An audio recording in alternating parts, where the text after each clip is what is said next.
this is Redban coming to you live from the Comedy Mothership here in Austin, Texas for a brand new episode of Kill Tony. Give it up for Tony Hinchcliffe!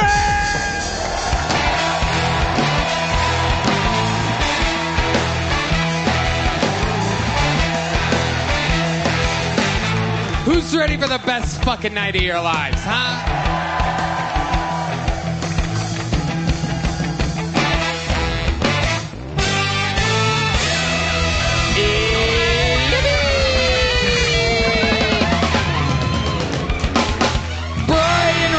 Ladies and gentlemen, and the best damn band in the land, huh?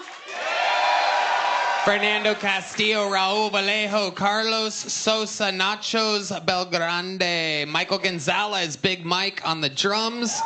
This is Sean Greenberg joining us again here tonight. Matt Muehling's away. The great John Deas on the keys. And this is, believe it or not, the one and only, the great and powerful, the force of nature, D Madness on the bass guitar, everyone. Oh my God, what a special, there's a special vibe in the room tonight. Before we get started, here's a little bit more from the amazing sponsors that made it all possible, other than Blue Chew, ZipRecruiter, and Shopify, who are exclusively the sponsors of this episode. Here's the others.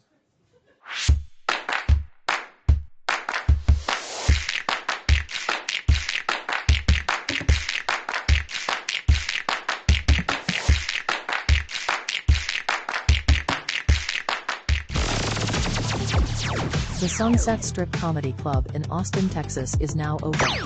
Check out Redban's secret show every Thursday. Go to sunsetstripatx.com for tickets.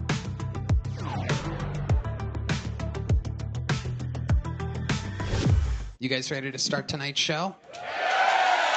You know, every single week I book two of the best comedians in the world. We're really doing it, Redban. We're really doing it.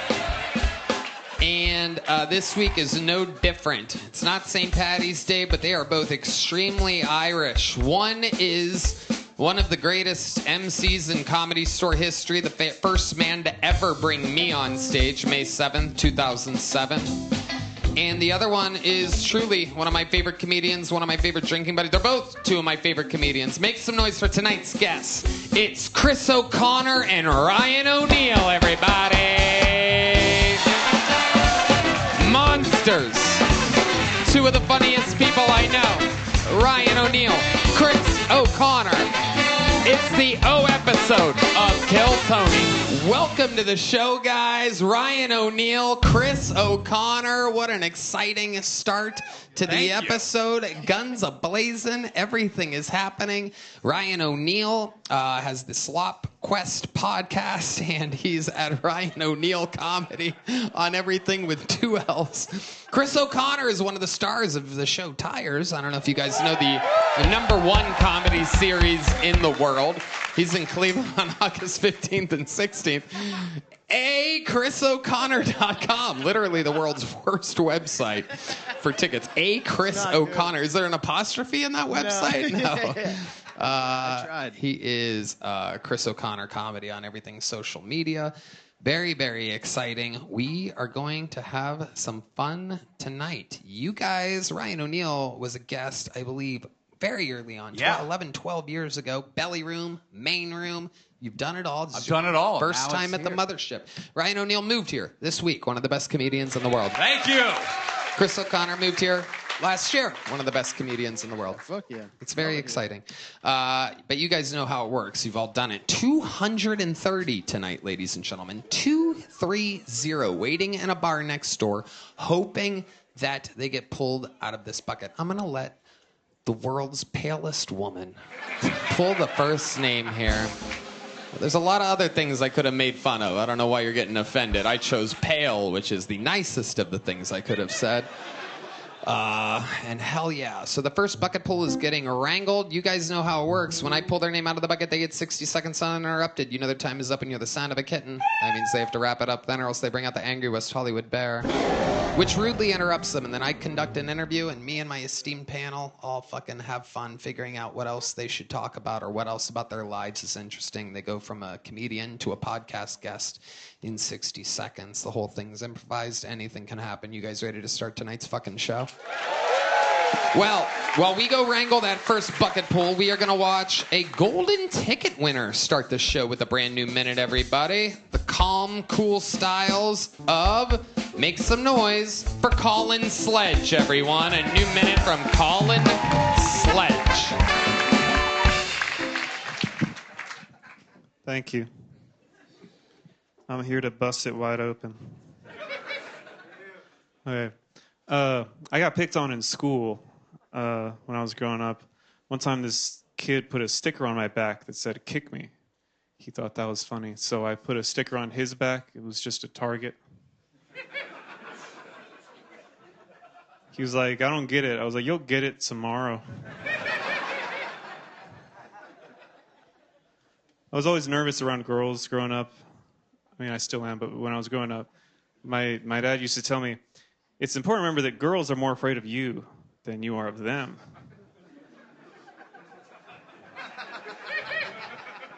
And I said, why? He said, you're creepy. They don't like you. You're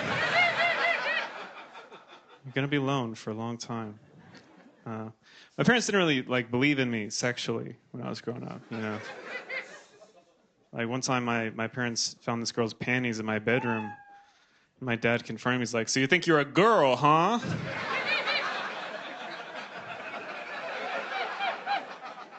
Thank you. He's done it again. Another strong new minute by the dry stylings of Colin Sledge. Hey. Welcome back, Colin. Thank you. Is this true? Were you bullied as a kid, kind of? Kicked me? Somewhat. Nothing too hardcore, but yeah. Okay. How about as an adult? Are you bullied as an adult? Only on this show. Perfect. Absolutely perfect, Colin. And your dad, are you close with your dad? Yes, very close. I sort of live with them. Oh, you do? How old are you? I'm 30. 30. Living with your parents. Have you ever not lived with your parents? I went to Mississippi State for 1 year, and then I transferred back. To your parents' house. Yeah, well, I went to a college in Houston. Yeah. See, I had a good year there, maybe. Okay, like that. 1 year in Mississippi State. So you've lived with your parents 29 out of 30 years, it says here on that's my about right. spreadsheet that I have here. So what's your plan? What's my plan? Well, I was thinking about, moving, getting a place here so I could sort of be in both cities at the same time. Well, if you got a place here, you wouldn't be in the other city at the same time. Yeah, well, driving back and forth, I sort of hit a bird on the way here, and I don't want to drive back anymore because I have a guilty conscience now. Wow. You hit a bird with your car. It might have been two. I was... Was it some kind of jungle bird, perhaps, according to my co-host, Brian Redban? I think it was two doves. I don't know if I hit both or just one, but I was... Jesus, were they turtle doves, perhaps? I don't know. I'm colorblind, so I'm You not might good have at the worst luck on planet Earth. If you hit turtle doves, that means you're going to have a rough Christmas, from what I know. Yeah, it felt spiritually very damaging. Yeah. Damn. No doubt about it. Tremendously bad luck. And doves mate for life. So if Yeah. you killed one of them, the other one's fucked. Yeah, don't remind me. I don't want to widow a dove. I kind of hope that I got both of them. You were asking about a job, right? Like, what was your plan for a job? I think he just wanted me to move out of my parents' house. Yeah.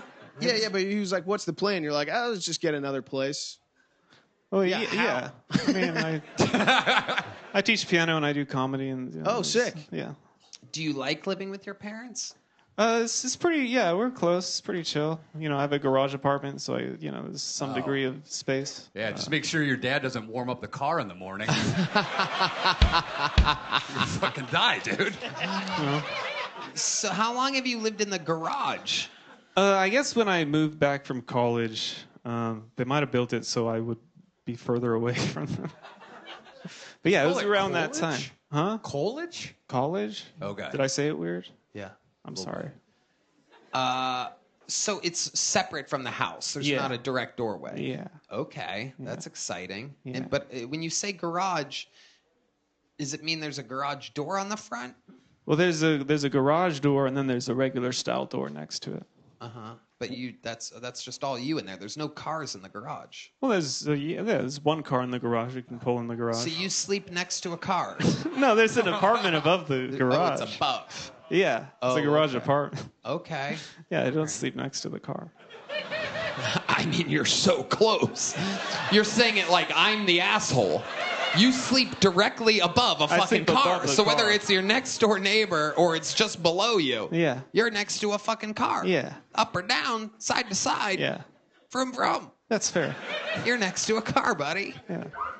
Basically, the car is on the bottom bunk. Mm-hmm. You're in bunk beds with a car, as far as I'm concerned.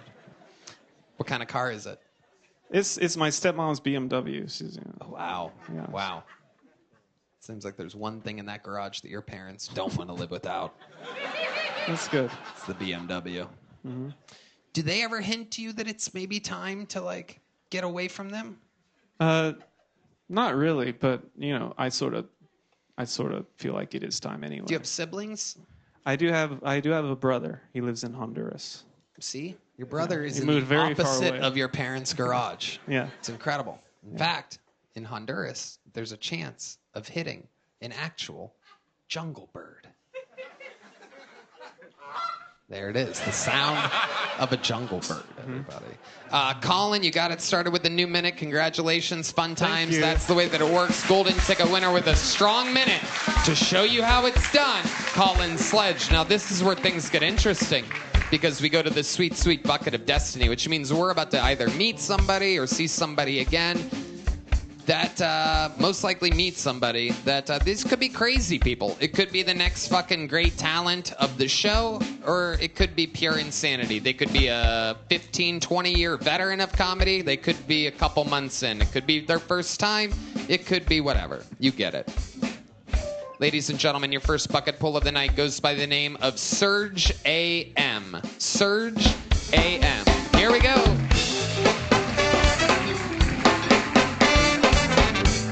Oh, shit. What's going on, guys, here in Austin? Yeah, that guy lived in my garage. Oh, shit. No, yeah. Someone once told me that human trafficking is horrible. I look back and I go, hey, man, just because that's how I got to this country, it doesn't mean that you could fucking talk shit about my life. You know what I'm saying? My sister's part of the LGBTQ community. Clap it up. But for her... that stands for, let's get another bottle of tequila. Fucking drunk. Yeah. It doesn't make sense. You know what doesn't really make sense? She's bisexual and she works at Chick-fil-A, so technically she's a LGBTQ CIA agent.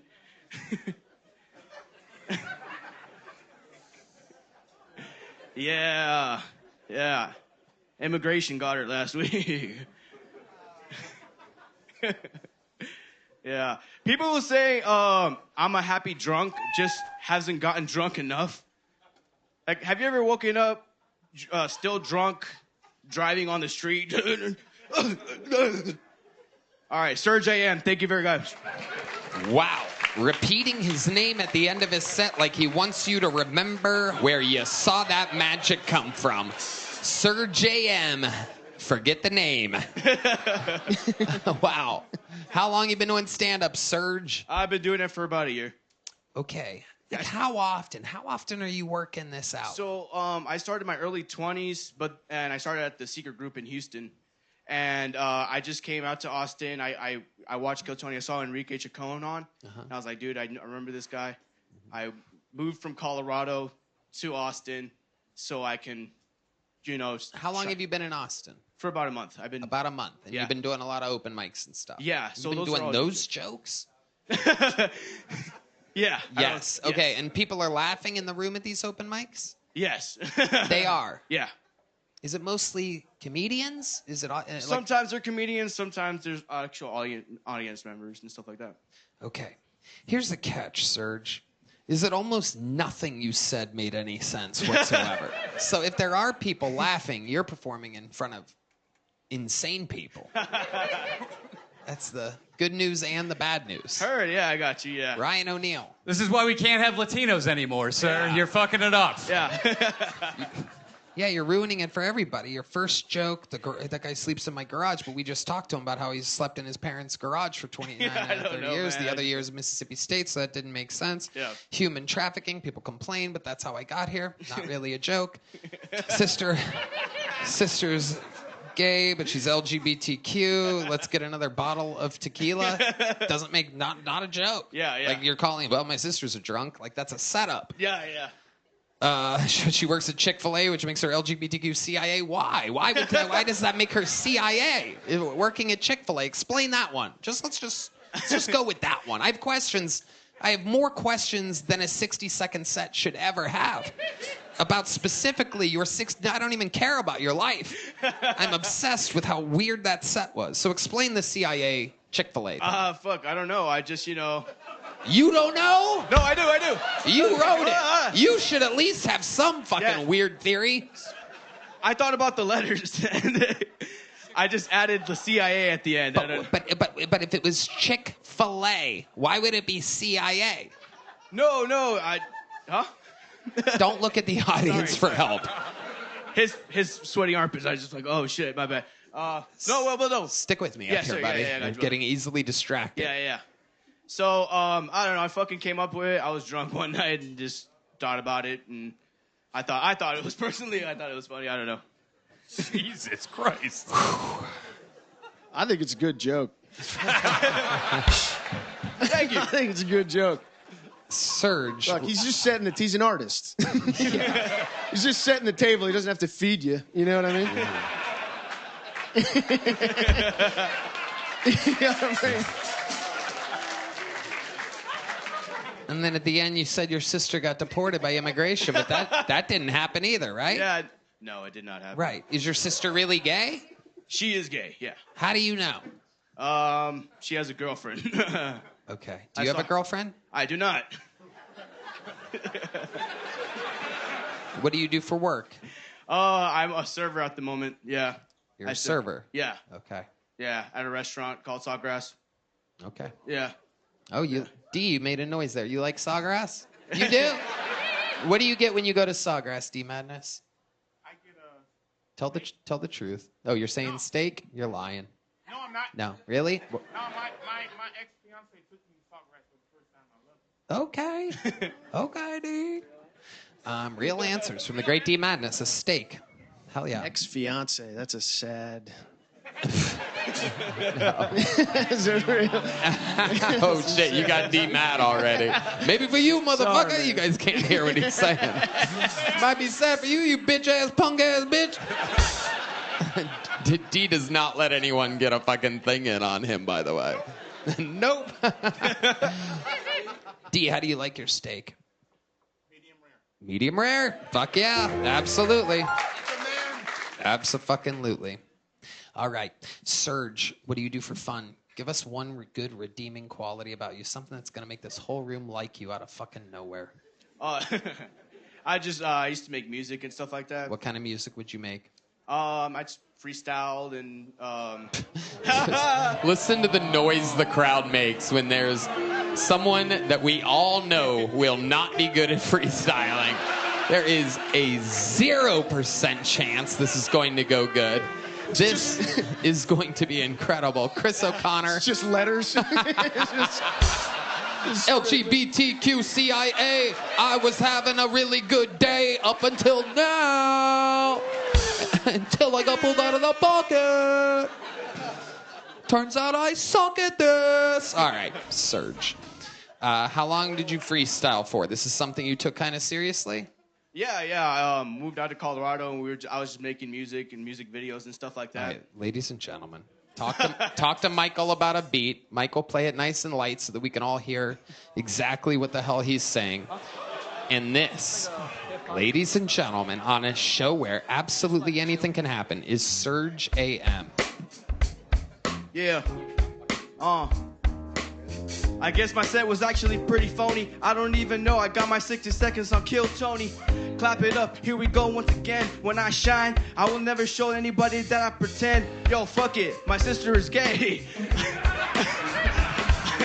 I made it every day as my motherfucking host, but you know that I don't even care about these hoes. I'm a go-getter.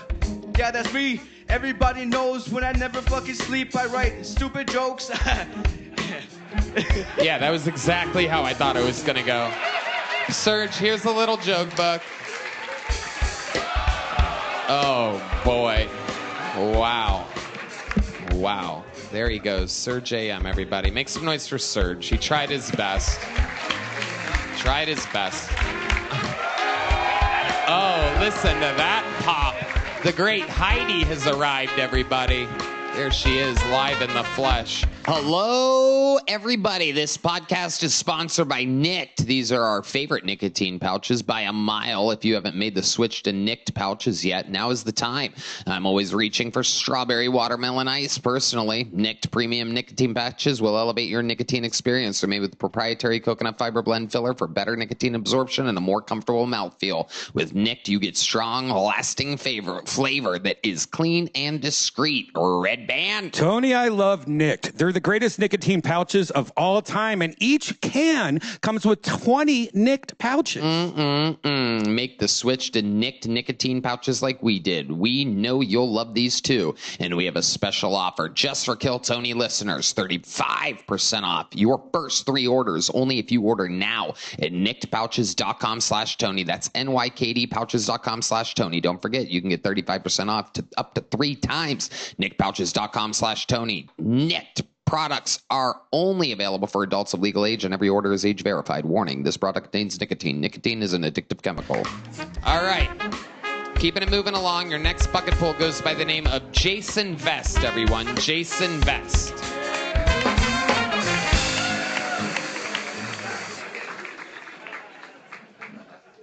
I lost my virginity at the Asian massage parlor by a saggy-tittied, wrinkly, old-ass Asian woman that looked like Mr. Miyagi. She had a raspy voice. She was like, "Spread your legs." Her name was Mama-san. She taught me many lessons, and this is what she taught me. When paying for pussy at the Asian massage parlor, always tell Mama-san you have a latex allergy. Even when you don't. There's a pretty good chance she cannot accommodate your request and you'll get bareback sex for free.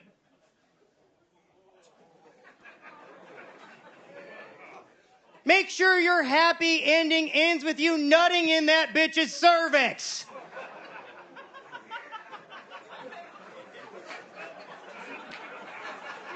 Yeah. Drain your ball sack, not your bank account. Always tell Mama-san, always ask Mama-san if she's got a new girl on rotation. Add some variety to your Asian pussy portfolio, guys. Jeez. All right, thank you. All right, Jason Vest. Admitting to rape as his comedy set tonight. Whoa. Whoa.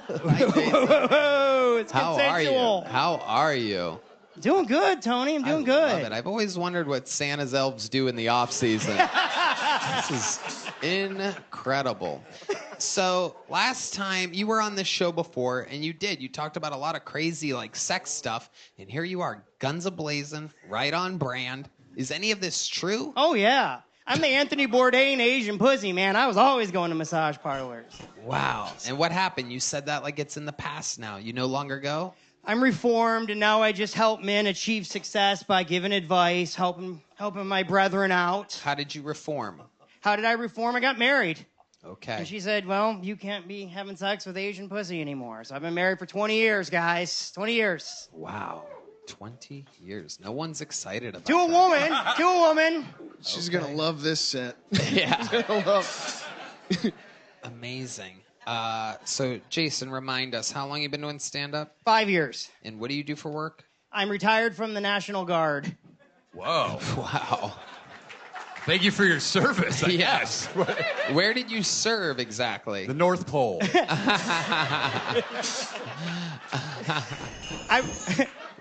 There it is. The sweet Santa landed on the roof. He wants to see us.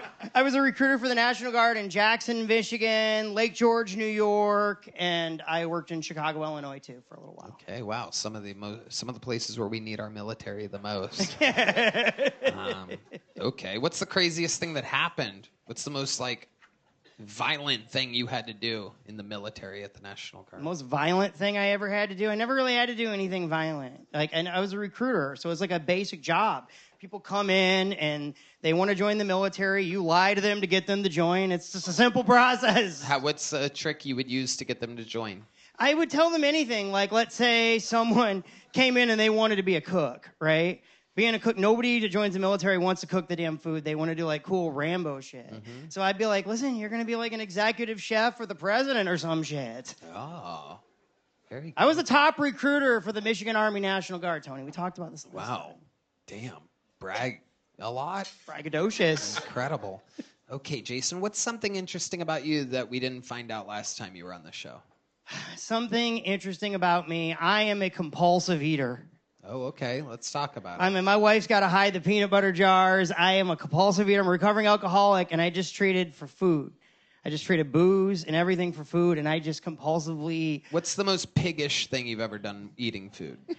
I spent $45 in DoorDash from Whataburger.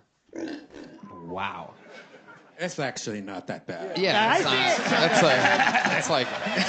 I seen your food order. I follow you. Yeah. Those middle of the night Instagram stories by Redban. Wendy's. Oh, yeah. No doubt about it. Jason, what does your wife do?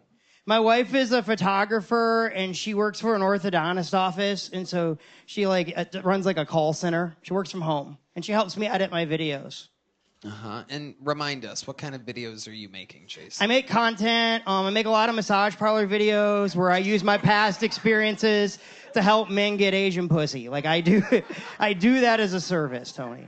No one needs this advice. Yeah. No. Yeah. Have you been? Yes, you just pay for sex. It's great. No, that's the point. He's teaching etiquette. Yeah. How dare you? The condom is for your protection. Oh, no, I go bareback, brother. Bareback. Jesus Christ. Oh, my God. Jeez. Bareback. You are the fucking weirdest dude. Can't quite figure it out. You're an interesting guy. What's the craziest video that you've ever made? The craziest video I ever made was a true story. So I got on Kill Tony the last time, and my social media clips blew up. I told a drunken story. And these big corporate whiskey lobbyists reach out to me and ask me to make content to get people to stop drinking Crown Royal because in Canada, they're throwing American whiskey off the shelves over this Donald Trump tariff bullshit. Mm-hmm. And they wanted me to make videos. And first off, I grew up in Michigan on the Detroit border. I didn't feel comfortable doing it. And the guy was like, it's $700 for a 30-second video. I'm like, fuck Canada. Some of the best stories are drinking American whiskey, am I right? Jack Daniels, hell yeah. Fireball. Yeah. All right, Jason. What size joke book did you get last time? I got a big one. Okay, well, guess what? Here's a little something to add to your collection. It's a little one. The first catch of the night, Jason Best. There he goes, everybody. Whoa. Accidentally ripped this in half. That's a first.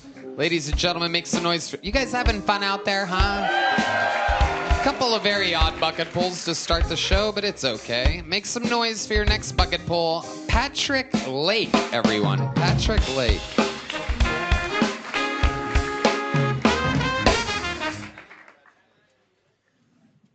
When cops that are looking to get laid get rejected, do they jump straight into stop resisting, stop resisting, stop resisting?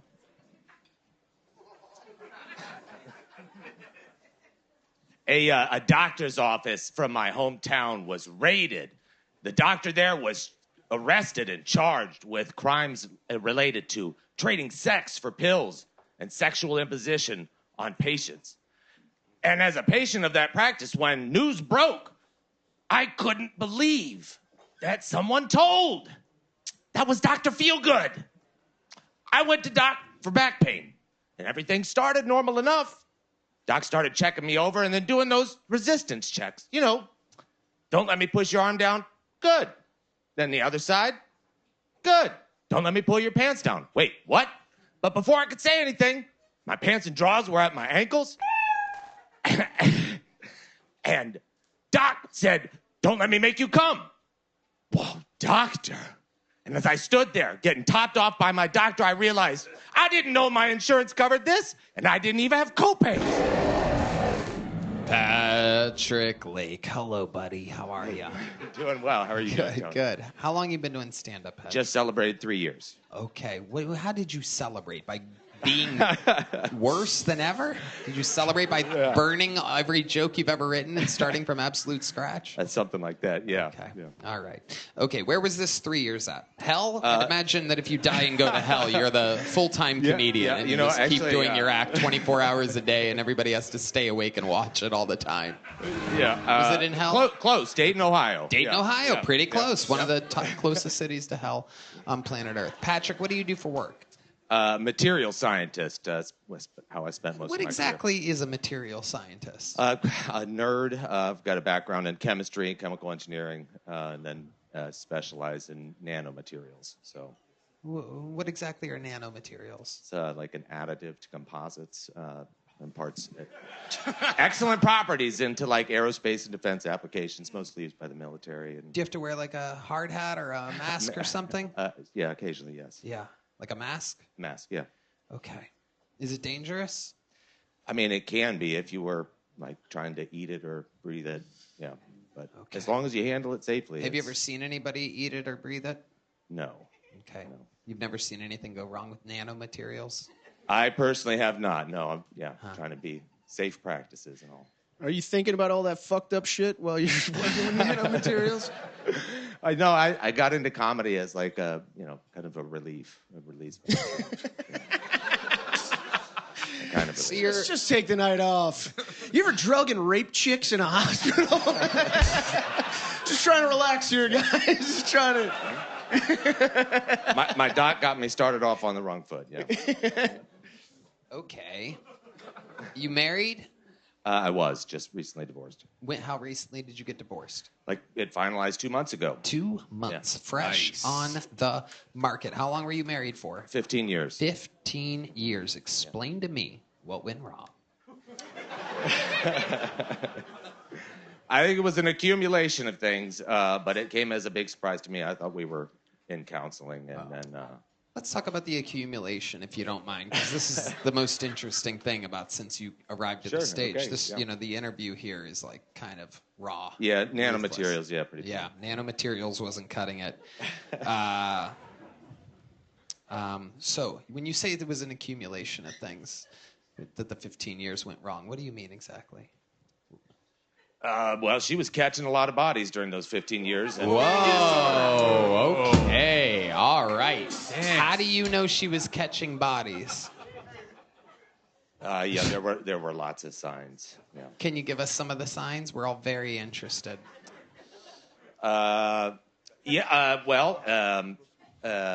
STIs. Oh, shit. Okay. Now we're talking. This is very compelling. Give this guy a round of applause, huh? That's what I love about this show, is all of a sudden it just hits you out of nowhere. And at least I'm on the edge of my seat. Ryan O'Neal, you feel good about this, right? Yeah. Was this all happening while you were collecting turquoise? Like what? Yeah. I got distracted. Yeah, maybe you should have spent more time paying attention. Keep your eye on the prize. That's right. Yeah. It's a pretty stone, though. Okay. So STIs, and you caught an STI. Which one, out of curiosity? Actually, I didn't. She did. She did. And it was just on one of those appointments. I was like, hey, honey, you want me to come along? And oh, shit. Yeah, and you went along with her. And I went along, And you're in the room, and the doctor says, well, you have... Yeah, I'm just going to go ahead and send in some... Yeah. That's a suspicious man right there. I'm going with you. Yeah, I want to see what it says. My God. I want to see the lab results. Yeah, I find this so compelling. So can you kind of paint the picture for us? Yeah, I mean, like, she had a fishy smell, and I was like, honey, this is, that'll do it. This is a little bit odd. And then, she was kind of trying to glaze past that with the doc, and I was like, hey, honey, what about that little fishy smell? And then, the doc did a swab, and as soon as she got close to my then wife, she said, oh, nope, I'm going to call in a prescription for antibiotics. And I said, well, do I need some too? And she said, oh, no, you'd be fine. There's only a... You sure she's just not Filipino? Oh, shit, known for the smell. So the reason why you didn't need a swab, I'm guessing, is because you guys weren't actively having sex? The thing that she was diagnosed with there was BV, bacterial vaginosis, which apparently us fellas don't have to take something for. So. Right. So, so did she admit to you, like, on the spot, on the drive home? Oh, no. She's going to deny till she's dead. Tanning all bed. the things, yeah. So she and it's stays just like, denying. yeah. But how do you know You don't that get these things. How do you know that she definitely did something? I mean, there were girls' trips, and there were, there's... she left her message board open on the computer at home. So, what messages did you see, just out of curiosity? I mean, making plans for meetups in the woods when she'd go on. She's a run. Yeah, in the woods. Yeah.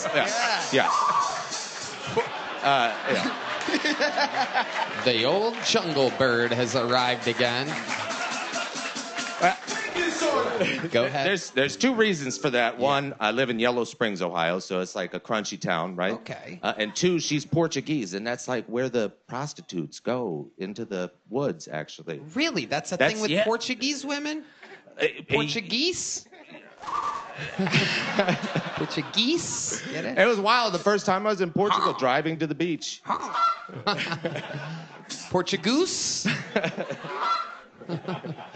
Okay. How do you know Portuguese women fuck in the woods? That is a stereotype I've never heard. I thought all I do all day is I study stereotypes. I've never heard this one. Yeah, we were on a family excursion in Portugal, to the beach, and we had to drive through a section of a wooded area, and there's clearly a prostitute standing at the edge of the woods, and I was like, what is a woman doing in a nightgown at 11 o'clock in the morning? Next, it's not the... This episode is brought to you by Blue Chew, by the way. That's a little fun fact. ZipRecruiter and Shopify. Wow, this is so interesting. It's crazy. It's amazing. Were there any... Ryan O'Neal? Well, I like how you led with girls' trips when you have messages of her meeting in the woods. Yeah. You should have just led with that. Well, I mean, she was indiscriminate in terms of gender. Hooking up with guys and girls. Oh, so, interesting. Hot. Do you know what kind of... Redban's hard as a rock right now. Do you know... Did she grow up here, or did you import her? An import, yeah. You did? Yeah. You really did? Where did you find her? Online?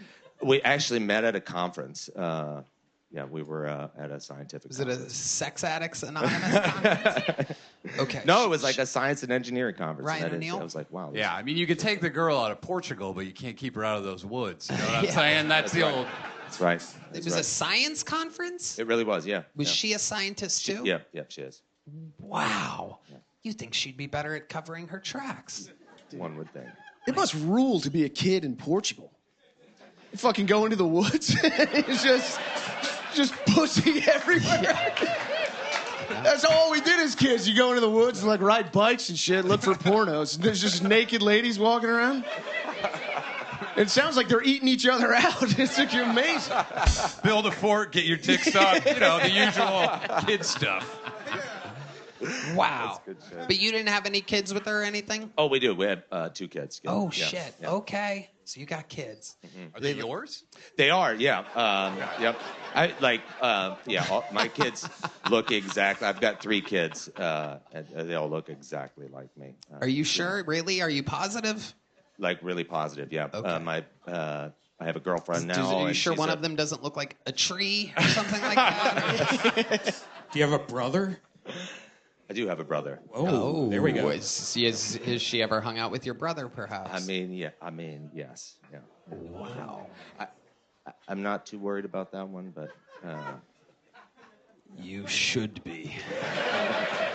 You should be. It's like, what does your brother do? He's a hunter.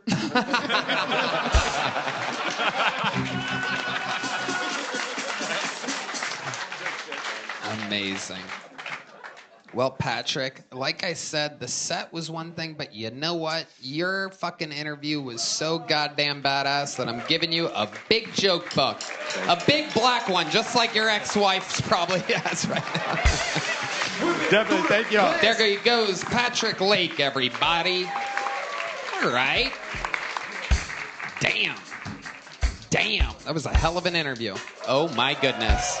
This podcast is sponsored by Open Phone. If you're running a business, you know that every time you miss a call, you're leaving money on the table. When every conversation matters, you need a phone system that keeps up and helps you stay connected 24/7. That's why you need Open Phone. Open Phone is the #1 business phone system that streamlines and scales your customer communication. It works through an app on your phone or computer, so no more carrying two phones or using a landline. Redban. Tony, guess what? I loved Open Phone. Oh. I love it. It's the best business phone system out there. Hands down. With Open Phone, your team can share one number and collaborate on customer calls, texts, and have a shared inbox. That way, any teammate could pick right up where the last person left off, keeping response times faster than ever.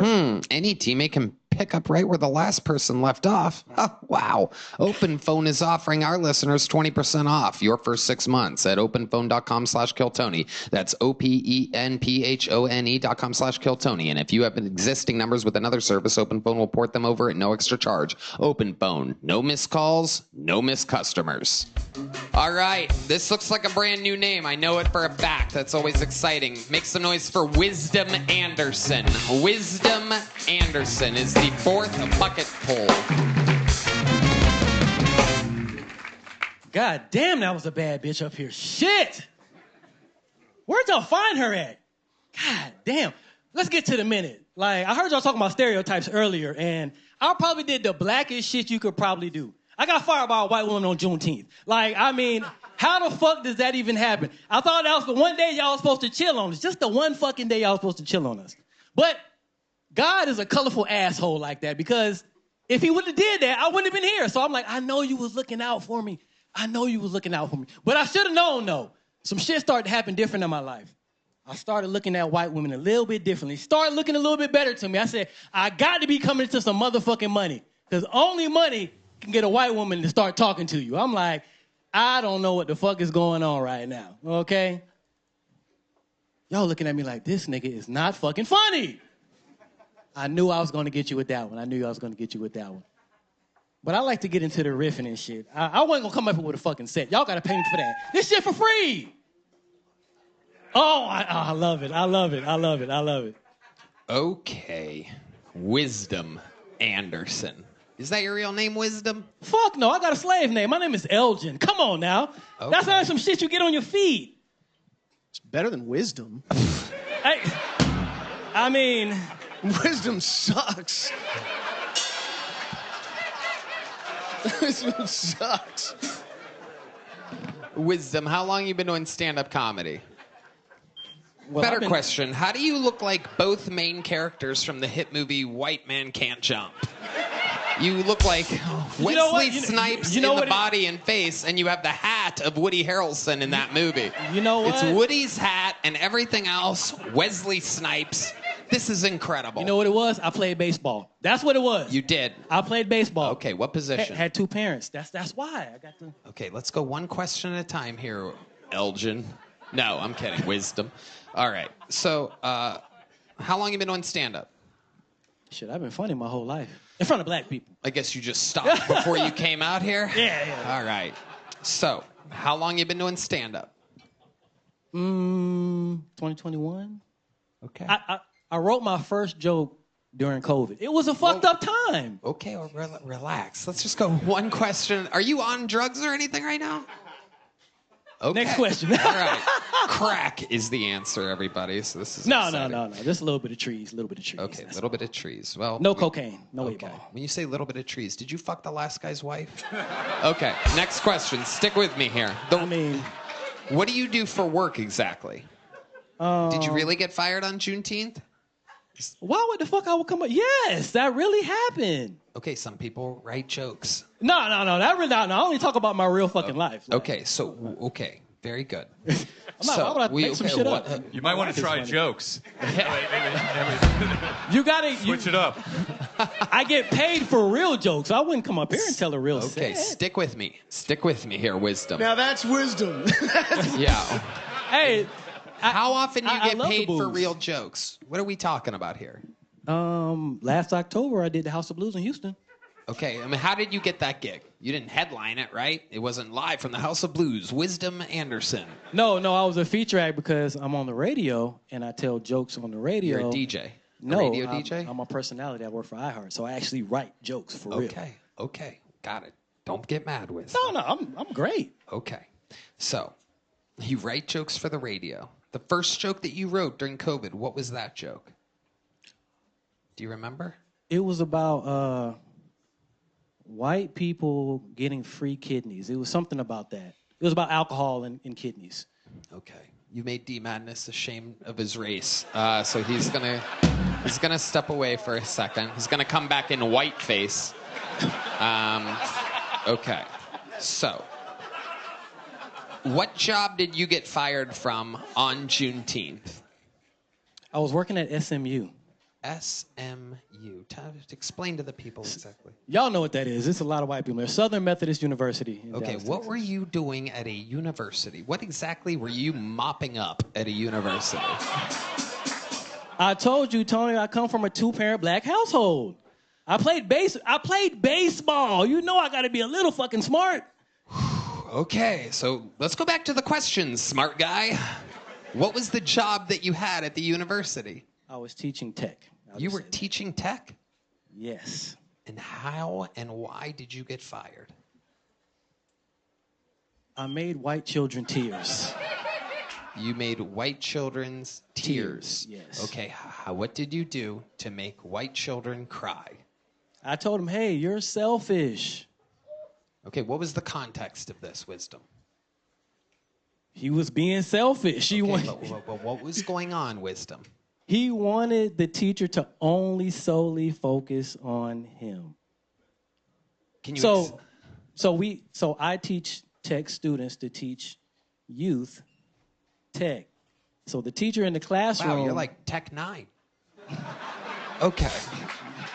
Let's just get off of this whole confusing university thing. The ring around your neck. Whose ring is that? Where did you get that from? I mean, Amazon, you can find anything. You bought that off Amazon? Yeah, why wouldn't I? Why would I buy real gold? I can't really get that shit from Africa. Shit, why the fuck would I buy real gold? Every single answer that you've given on this show is psychotic. Yes, it's supposed to be. The last comedian that was up gave honest answers about his whore ex-wife and crushed. It was so interesting. You didn't ask about that. Well, I can tell you this. Okay. I haven't fucked in probably about 276 days, so that should let you know I'm married. That should let you know right there. Roughly. Right there. Right there. Roughly 276 Roughly days. 276. I've been keeping count. If any married men are in here, y'all know the fucking problem. Y'all know the problem. So you're married. Oh, y'all don't? Oh, it's just me. Fuck. I'm trying so hard with you. You are on the show right now. Do you know this? Yes. Okay. You're married. This is where you would answer the fucking question. Yes. Are you okay? So the ring around your neck. When I asked, what's the ring? It's not a wedding ring. Okay, it's just a random ring. It's just a random ring. And you don't ring. wear a ring on your finger. No. Okay. Why? When you're not fucking at home, I gotta fuck somehow. My side bitch let me fuck. But you're not. But you just said you didn't have sex in 2 hours. Do you see why this interview isn't a real interview? With my wife. Okay, so you're admitting to having sex. Stick with me here. You're admitting to have sex. This is why radio is completely dead, by the way. It's because they don't really communicate with people. They're not thinking anybody's listening. I don't talk about this on the radio. Okay, I know you don't talk about this on the radio. You're not allowed, but you're allowed here. So you cheat on your wife? You already said it. I'm black. Now I'm just trying to ask you. I'm trying to confirm, or you could go, no, I was kidding. Look at me. You know bitches want to fuck me, Tony. Come on now. Oh, my God. Dude, I tried so hard. There he goes. Wisdom Anderson, everybody. There he goes. Whoa. It's okay, Wisdom. There you go. There he goes. Wow. The rare, uncharismatic black man. Very rare. A rare bird, if you will. A rare bird. No, that's not the blackbird. No, it's the rare African bird. There you go. All right, your next bucket pool, ladies and gentlemen, on this very interesting episode. Make some noise for Vinny Flores, everybody. Vinny Flores. All right. So I'm a rookie to this comedy field, right? And one of the things that a lot of the veterans tell me is that you gotta be relatable. You gotta relate to your audience. So has anybody here ever done crack or heroin? See, when I was 17, I shot crack one day and heroin the next day with my older sister. We were in a motel on the run from the police, and she was actively being pimped out. That's never happened to anybody here? I'm just trying to be relatable here, guys. Listen, I'm sorry, all right?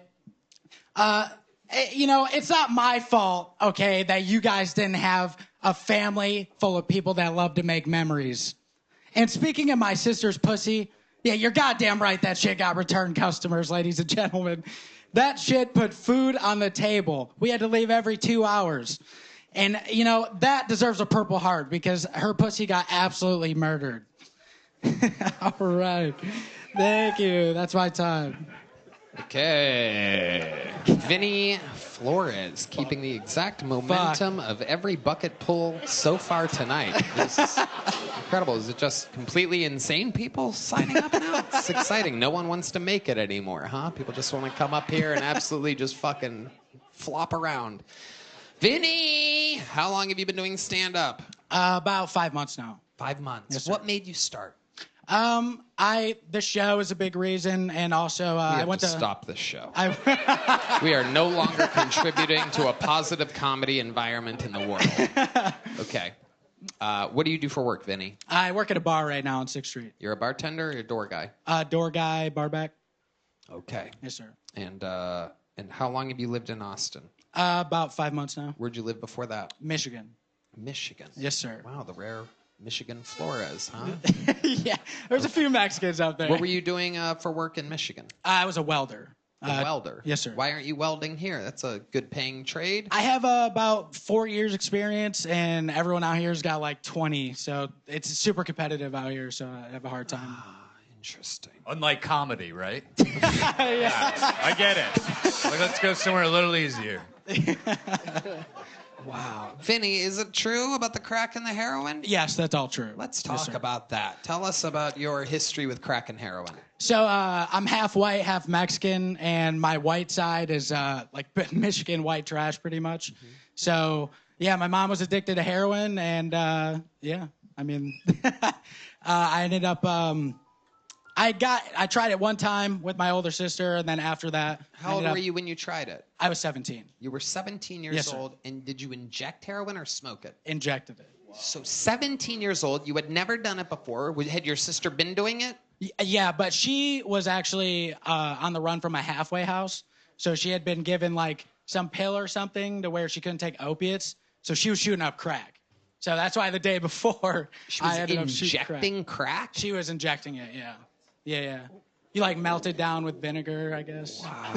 I guess. He's like, I don't know. Wow. Wolfgang fuck over here. Just fucking teaching us how to cook crack. Wow. So she helped you do it and showed you how to do heroin? I actually had to kind of coax her into it because, listen, I was young, and at the time I was like, I'll try anything at least one time. I want to experience the world, I guess. This is good for the world to hear what goes on to Michigan 17-year-olds, everybody. This is the dragon that they're chasing. So tell us about the first time the heroin hit those veins of yours. Like I said, I already shot something the day before, and she told me that the first time you shoot something, you would puke. So I guess I kind of got that out of the way. And yeah, I was just sitting on the hotel bed, and it hit me like a brick wall. And I just remember watching The Simpsons and trying to laugh. And it was like a zombie laugh, like, and then I just passed out, and I woke up wanting to do more heroin immediately. And so you started looking for heroin. Yeah. So part of that story is since we were on the motel, my sister's boyfriend was also there who was pimping her out. And that night that I shot the heroin, we were going to get cigarettes from the gas station, and we jaywalked. And they're all on the run for felonies. I'm just on the run for like weed misdemeanor in Michigan, and we're in Ohio at the time. Everybody has warrants. Yeah, everybody has warrants. All three of you have warrants. It was us three, and you're jaywalking. And we're jaywalking to get cigarettes. Yes, sir. This is like a tourist ad for the state of Michigan. This is incredible. This was actually in Maumee, Ohio. Oh, well, don't talk about my mom like that, first of all. Maumee, Ohio. I've never even heard of that. Top left corner? Yeah. So I'm from Adrian, which is like, it's 40 minutes from Toledo. So I'm like on the border. So if we want to do anything, we go to either Maumee or Toledo area. Wow. Oh, my God. Which is okay, shoot so crack. you got busted jaywalking, I'm guessing, is where the story's going? Yeah.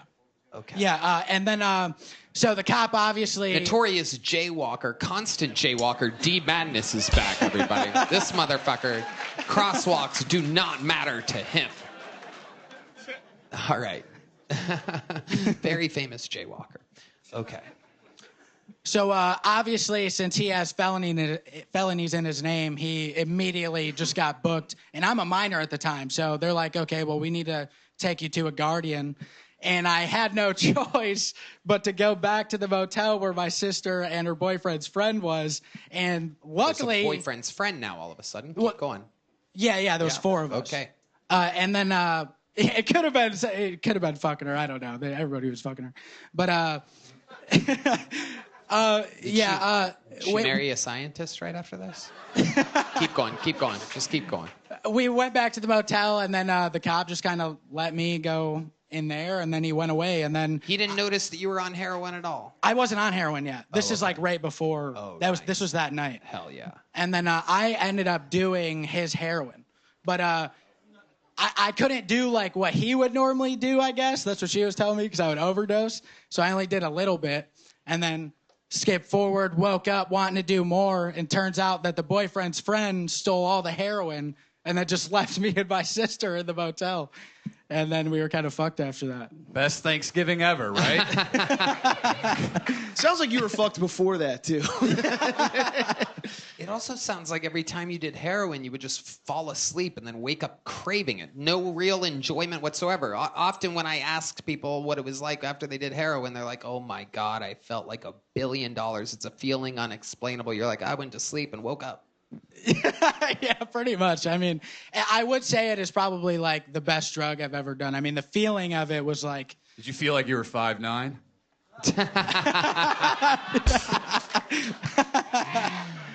Vinny, what's the coolest thing you've ever done in your life other than heroin? The coolest thing I've ever done in my life. Any big accomplishments? You ever saved somebody's life or fucking do anything, amazing? Win an award, perhaps? Nothing crazy like that. I used to play in band, so that was some of the coolest stuff. What did you in my do experience. in a band? I played guitar and bass. Yep. Okay, don't worry. I'm not asking you to play. Yeah, okay. Thank God. Thank God. That's what I was... Vinny, what ended up happening to your heroin-using, crack-injecting sister? What's her OnlyFans? She's doing good supposedly right now. I mean, she's a little iffy. She ended up marrying like some 50-year-old, and they had a wedding in Maumee, and she was barefoot for that wedding. And yeah, so now she's just chilling, I guess, just smoking weed. That's what she says. I mean, I don't know. They might be doing crack. Did you go to the wedding? Yeah, I went to the wedding. Was he barefoot too? No. Why was she barefoot? It's white trash. I mean, she literally forgot her shoes at the motel that they were staying at. Oh my God. It's pretty bad. Michigan's gross. Wow. We have to start deporting half Mexicans too. That's what this means to me. I don't know if you guys are with me on this, but I think I'm gonna call my friends in the administration and say I support it. If they're illegal, I support it 100%. ICE support it? Okay. Vinny. All right, buddy. Well, you know, here's a little joke book for you. You can't mix it with vinegar, melt it down, and then smoke it, but you can write some jokes. All right, thank you. There he goes, Vinny Flores, everybody. Keep writing, keep trying, Vinny. I have to tell people that so they don't fucking relapse on heroin and shit on their way out. They're like, okay, you told me to do it again. Like, keep signing up. Keep signing up, Vinny. Keep writing and signing up, Vinny. Don't give up tonight, Vinny. I'll see him fucking slouched over in the alley tomorrow. Okay, this is a moment that a lot of people have been waiting for. Ladies and gentlemen, the man I'm about to bring to the stage, this is only his second appearance ever on the show. Ever. He's not a golden ticket winner. He's not a regular. But the man went so insanely out of control viral his last time on the show that I absolutely had to bring him back. A disruptor of the force of natural moving comedy. Some people are saying the next big thing. Ladies and gentlemen, I present to you the long-awaited return of Timmy No Breaks.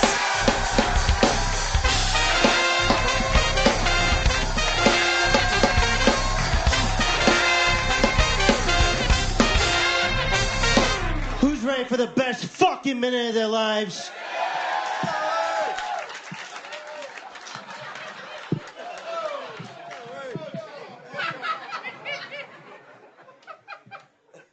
What do you do for a living? You're a student? Not what I'm looking for. What do you do for a living? Oh, fucking mother. What do you do for a living? And you, what do you do for a living? Time check? All right, come on, guys, let's go. What do you do for a living? Fuck you, come on. And you, what do you do for a living? I'm just trying to find a natural way into this fucking sushi chef joke.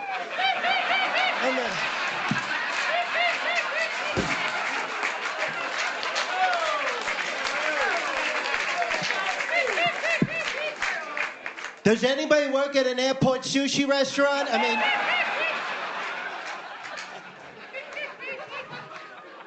I relinquish my time. Wow. The hardest I've laughed all night.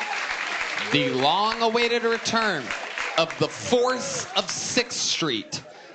Timmy No Breaks. All gas, no brakes. This guy left a dinosaur paw print size footprint on the show the last time he was on. Hard in the paint. Some people said the next big thing. Famously handed off his joke book to the man in the front row, whoever it was. And tonight, threw his sunglasses at a person in the front row. It's becoming Give him back. Trademark. Timmy motherfucking No Breaks has arrived back to the Kill Tony universe. Timmy, how we doing? We're good. I'm a little disappointed, to be honest. I told you I wanted Dan Cook. No offense. I mean, you know, but fucking You wanted him on the panel next time you were on? Is that what you said? Yeah, I hit you up with some requests. I said a bucket of MHLs. I said Dan Cook, and, you know, none of them are here, so I don't know what the fucking... I tried my best to get him. Wasn't easy. We have to settle for Chris O'Connor and Ryan O'Neal tonight. You're Ryan O'Neal? Yeah. This is for you. You just got served, bitch.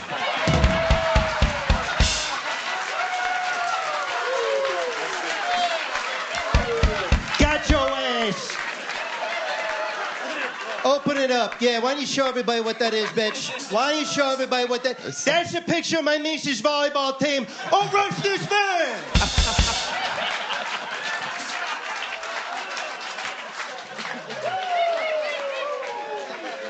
Wow. All gas, no brakes, indeed. The people's champ of Kill Tony. The people's golden ticket winner, bitch. That's right. The people's golden ticket winner. I'm going to pretend like you didn't call me a bitch right there. Because I like you. We're going to keep it that way. No disrespect. I respect what you're doing. I love you, Tone. Thank you, Timmy. I love you, too. So tell us, what does Timmy No Breaks do when he's not on stage? Yeah, I mean, well, I recently got in some trouble. I went to play laser tag and brought a real gun. That was not good.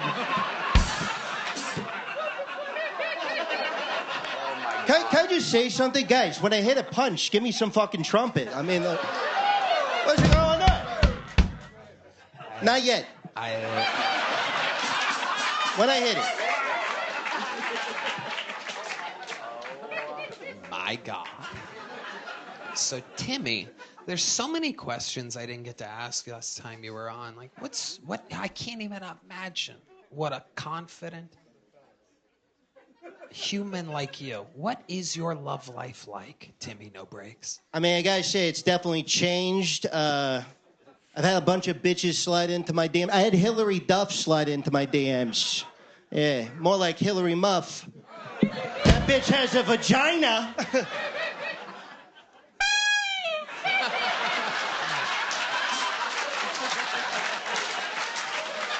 Fucking Mr. Clean, clean out your fucking ears. God damn.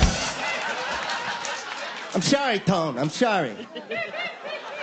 Doing my best. But fucking, you know. Wow. So Hillary Duff slid into your DMs. Was this after the Kill Tony appearance? Yeah, it was after. It was after. You've really blown up from it. Tell us what life is like since that one appearance. You might be the most talked about human ever after only one appearance in the show's history. 12 and a half years of the show, and you might be, in 60 seconds in one interview, the most famous character ever. Yes, it's been great, you know. I got to do David Lucas's fishing podcast, so I made it.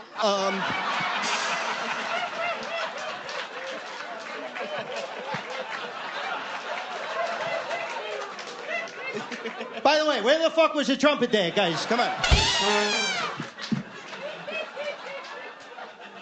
I think he deserves something a little more. That's like a negative horn you're giving. It should be like a ba-da-bum, ba-dum-bum, or something like that, right? Tone, no. Give me a D.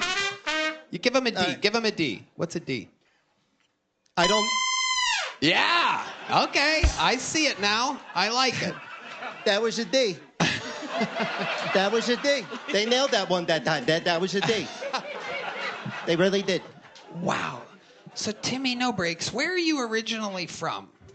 So I'm from Jersey. You already asked me that, but that's okay, Tone. Yeah. Tone, it's okay. Yeah. But, that's for some of the new people here. Oh, yeah, you probably saw my Kill Tony show. This is just going to be repeating it, but yeah, I'm from Jersey. What the fuck else is new? And is there anything that you miss about New Jersey? You know, I miss the mornings. Spotlight? Spotlight for Perfect. Timmy No Breaks. No doubt about it. Whatever Timmy wants. Every member of the Kill Tony crew should know. Whatever Timmy asks for, Timmy gets from this point forward. There's a thumbs up from the great Yoni. Timmy, go ahead. What do you miss about Jersey? Yeah, I miss the mornings, you know, walking out, fucking walking up to bitches saying, hey, bitch. That's what I'm talking about. That's what I'm talking about. But yeah, that's what I miss most, you know. We're good on the spotlight, thank you. We're good. We got out of that. Wow. That's my story. I'm sticking to it, Tone. I don't want to keep you up here all night. You know, I don't want to be a bother to you. You let me know when you want to go. You're the first person ever that I'm giving full creative control over here. Yeah, I'm good. Okay, hold on. You're good now? You want to go, or you're good to stay? Fuck, Tone, it's your show. I mean, I don't... No. I'm literally, again, I've never told the crew you get whatever you want. I've never given creative control to anybody. All right, Timmy, let's do this. Here's something I really want to know, and I don't know if I asked you this last time, but if I did, I'd like to apologize in advance. Tone, it's okay. Thank you. How do you make money, Timmy No Breaks? Yeah, you asked me that already, Tone. You know, I used to sell weed. Before that, I was selling coke. Now I'm just coasting on comedy, Tone. Okay. Timmy, no. Hold the horns on that one. Hold the horns. Yeah, it wasn't a punchline. That's for real. I'm doing big shows, bigger. I'm doing HEB. I think. Timmy No Breaks is doing HEB. Let me. The grocery store or the arena? Tony, you watch your fucking mouth. I'm sorry, Timmy. Sometimes I fall back on my habits here. It's okay, Tone. For making fun of people on the stage sometimes. I mean, no disrespect, Timmy. No. Hey, no disrespect taken. Let me say this. Yeah. I think you have what it takes. I do? I do. I want you to open for me at Lucky Duck Open Mic. Lucky Duck Open Mic, one of the best venues in Austin, Texas. No ceiling, no audience, and no breaks. Yeah. Timmy, what can I say that I haven't said 1,000 times about the New York Yankees? I mean, you are just an absolute fucking empire of your own. A one-man empire. Can I ask you, where do you get a jacket like that? Glad you asked, Tone. So my dad would take me in the spotlight.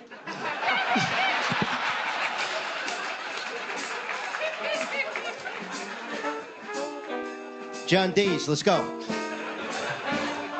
So my father, he would take me to the circus all the time. They would shove these midgets down in this fucking cannon. One time they aimed it at a wall, shot this midget right into the wall. Bang!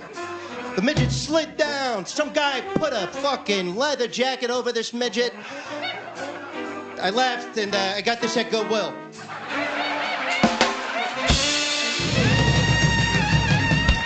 Wow. Yeah, bitch! Wow.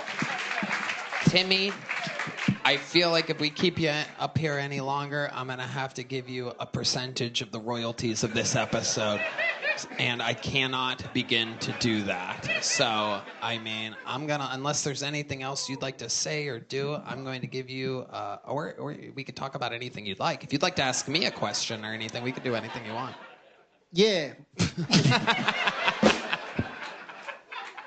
Take your entire life, Tone. What's the most interesting thing about you? Go. Tone, your entire life. Let's go.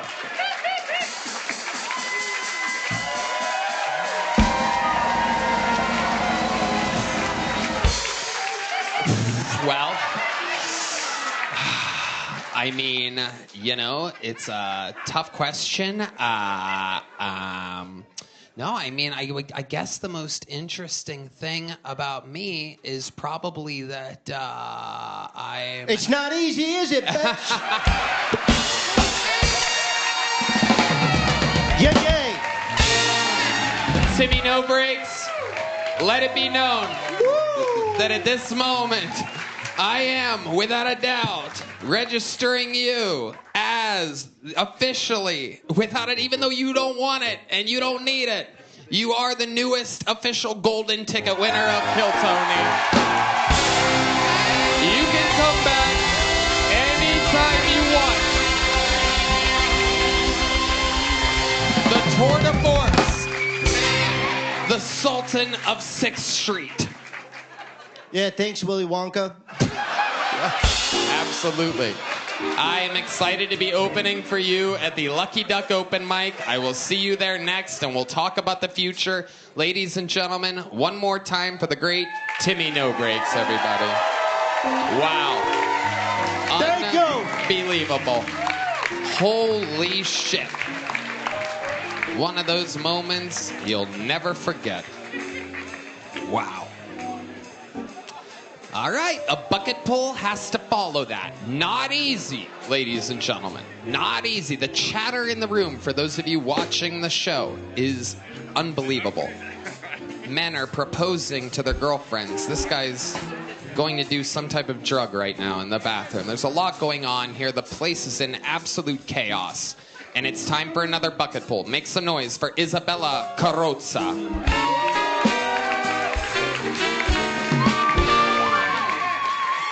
Hell yeah. My therapist introduced me to EFT tapping. Whenever you get nervous, you take deep breaths and tap on your face. She was like, think of it as like a massage for your inner child. It's like, I don't think my inner child needs any more massages. I started going to therapy because I would get really bad anxiety in social situations and become a huge bitch to whoever I was with. And my boyfriends would just be like, oh, it's because you're Italian. And then I went to therapy and she was like, you have autism. And I was like, I'm Italian. She was like, you're retarded. During the pandemic, I worked as a cam girl. I didn't do anything. I just took my vibrator and did stand-up comedy with it. The men were like, shut up and pee. Sorry. Fuck. Is that 60 seconds? It was like 6 minutes. No, that was. Yeah, you got it. Right when you said it. That was it. Isabella Carrozza, ladies and gentlemen. Isabella. Hi, Isabella. Hi. You've been on this show before, but it's been a while, right? Yeah, a few years. Okay, how long have you been on stand-up? 5 years. 5 years. All of it here in Austin? Yeah, mainly. Love it. What do you do for work? I'm unemployed. Unemployed? Yeah. How do you survive? I'm a stripper. Okay. Where are you a stripper at? I don't want to say because last time men came in and asked me to fart on them, which is a real thing. Redban. You naughty, naughty boy, Redban. Okay. Wouldn't that make you money? It did, but it was a lot. It was overwhelming. You ran out of gas. Yeah. All gas, no brakes. Wow. Did you fart on the guy? I tried. We went into the back for like an hour and I made like $2,000 and I was like, I'm trying. Because during the interview I said if men get too handsy, I fart on them. I was like, haha. But he took it serious and he went to the Red Rose and was like, wow. Yeah. I just said where fucked it. Wow. Went to the Red Rose. Bet it didn't smell like roses when you were done with them, huh? Isabella, how long have you been stripping for? On and off, like 6 years. Okay. What are some of the, other than the fart thing, what's some of the craziest stuff that you've seen? I imagine it's a lot. At a strip club. What is crazy stuff? I mean, sometimes like girls fight, but I feel like nothing really crazy. I've seen like, men will whip out their dicks and that's terrifying. Oh, that's crazy. Yeah. Redban. But like, it's kind of like, I just kind of show up and take money and leave. It's kind of, cool. Yeah. Cool. It's an easy job, I guess. Uh-huh. All right. Guys, have what's the on and off? What brings you back into the game? I was like, I don't know. I always kind of did it on the side of what I do. So I was like an ophthalmologist technician. What the fuck, Redban? Was that you? Part-time ophthalmologist. Can I take a seat? Redban's just accidentally hitting buttons over here. What's going on now? Wait, what just happened? Can I take a seat? Did you just fart? No! What just Let me happened? put my balls under there. I just like sitting when I'm on stage. Is that fine? No, we're You do this at recording you on work? video. Oh, sorry. You gotta stay in the frame. Okay, there you go. Wow, the world's laziest stripper, everybody. Who wants a fucking floor be dance? fair, I have a floor dance from Isabella. I am like the DMV worker of strippers. What does that mean? I just like, I'm very cranky. I'm 29 now, so like, I'm kind of over it. Who said that? Who did? Yeah. Who made that noise? 29's kind of old for a stripper, right? It is. Strippers age in dog years. I'm 29. Okay. Have you ever done a full nude strip club before? Or?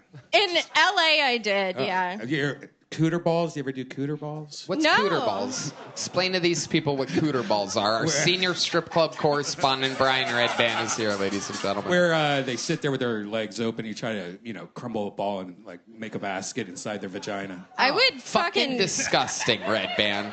Fucking gross. I can't believe you would ask that. Have you ever done cooter balls before? No, I would climb to the top of the pole, let go. I would not do that. Okay. All right. Chris O'Connor. How'd you become an ophthalmologist? No, I'm not an ophthalmologist. No, I met the doctor at the strip club, and he was like, do you want a job? Yeah. Nothing crazy happens at the strip club? That's what you said before. That's insane. An ophthalmologist hired you? Yeah. I feel like I've gotten a lot of random jobs and stuff like that from dancing. What do you do at the office? Well, I don't work there anymore, but I would just like assist After him. she was D. Madness's ophthalmologist, she lost her job. So he used to have 20/20 vision. No, I would just assist him in like surgery. She farted into his eye sockets, and the rest is history. Have you ever been a nanny before? A nanny? No. I think I could be good with kids. Okay. Are you about to hire her to like cat sit for you or something? Yeah. Okay. Isabella, what do you do for fun when you're not doing stand-up or stripping or sitting on the floor? This weekend, I went to Venice Beach and I did like 8 grams of mushrooms.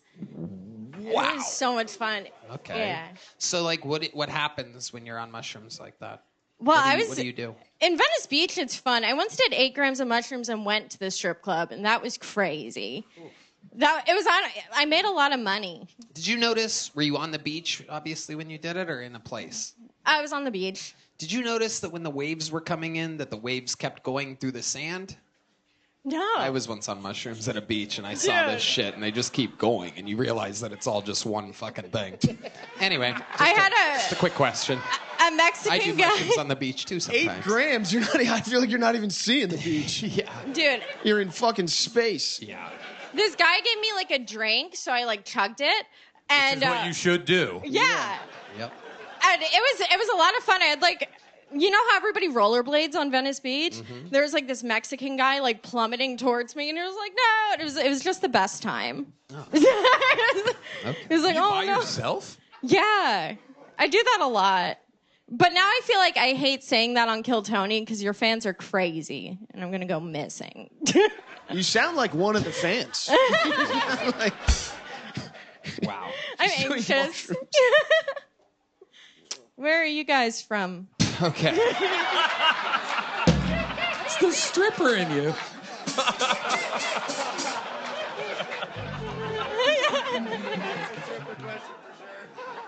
Fun times, Isabella. This is a medium-sized joke book right here. It's a good one. Isabella Carrozza, ladies and gentlemen. Hell yeah. Man. Good old. Ooh, there's been a lot of talk of birds on this episode. Look at the lovely Heidi, everyone. I mean, unbelievable. And this man's last name is Bird. Ladies and gentlemen, make some noise for bucket pull number 7. Mason Bird, everybody. Mason Bird.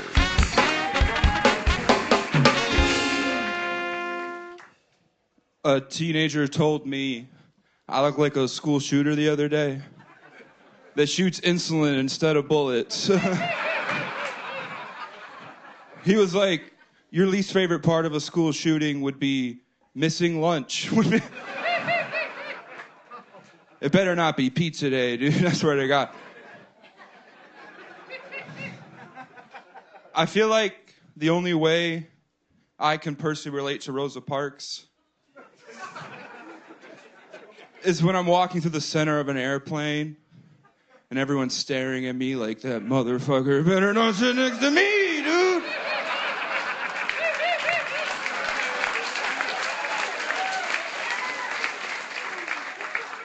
You better taking his ass to the front of the plane where the big fellas belong.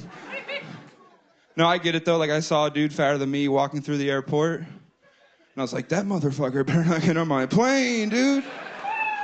It was a mirror. That's Mason Bird, everybody. The best set from a bucket pull of the night has finally happened here. More than halfway through the episode. Mason, a fantastic set. How long have you been on stand-up comedy? About 3 years, sir. 3 years. Where at? Mostly Detroit. I moved here a couple months ago. Very nice. So you live here in Austin, Texas now. Yes, sir. Amazing. What do you do for work? I work at Jersey Mike's. Hell yeah. Make it Mike's way. Jersey Mike's, official sponsor of Timmy No Breaks. How long have you worked at Jersey Mike's? About 3 months. 3 months. What did you do in Detroit when you lived I was a sous chef at a bar. Oh, Okay. All right. A sous chef at a bar. What exactly? I just did a lot of the prep, hiring, did most of the cooking on the line as well. I was everywhere. Do you think that it's good for a guy like you to constantly be working around food? Believe it or not, I actually, since I started working in the food, I lost 150 pounds. I used to be 500 pounds. Oh, wow. Oh, my goodness. Incredible. What did you do to lose the weight? Tell Redban how you lost the weight. It's just... so I'd eat one meal a day. That way I could get... Because I like to eat 4,000 calorie meals. And I would just limit it to once. So when you say 4,000 calorie meals, give this audience an example of what's the most piggish you've ever been? Oh, all right. I like to get 3 chicken quesadillas from Taco Bell, 2 cheesy gordita crunches, and I get 2 drinks. That way they think the food's for 2 people. What drinks do you get? Just you got to mix it up. You got to. I like the Baja Blast and cherry Pepsi. Yeah. Amazing. Absolutely incredible. So you still eat the same type of stuff, but just once a day now? Yeah, just get it all in at once. I love it, man. God damn. Fasting. You're a funny guy. You have great jokes, great delivery. Everything's right on schedule. How long ago were you that fat? 2 years ago. Wow. So it's all just happening fast. Yeah. Funnier and lighter at the same time, constantly. We're trying. Hell yeah. Amazing. You guys have anything? I just want to know, what time do you have to go Bigfoot hunting tonight? He likes to come out around 2:30. Your glasses, can you see out of those? They're a little very smeared. Yeah, I touched my face. Quesadilla? It was from the snack wrap earlier. I'm not gonna lie. Wow. Timmy, no cakes over here. Timmy, all cakes. I love it. And you're also a ginger. You have that going for you. Yeah. Hell yeah. Represent. Mason, what else? What do you do for fun? Tell us more about your life. What's interesting about you? I like to look at maps. I know all the state capitals. I'm very proud of that. Yeah, I'm really into maps and geography and topography and all that kind of stuff. Barry, is that because you're shaped like a globe? Yes.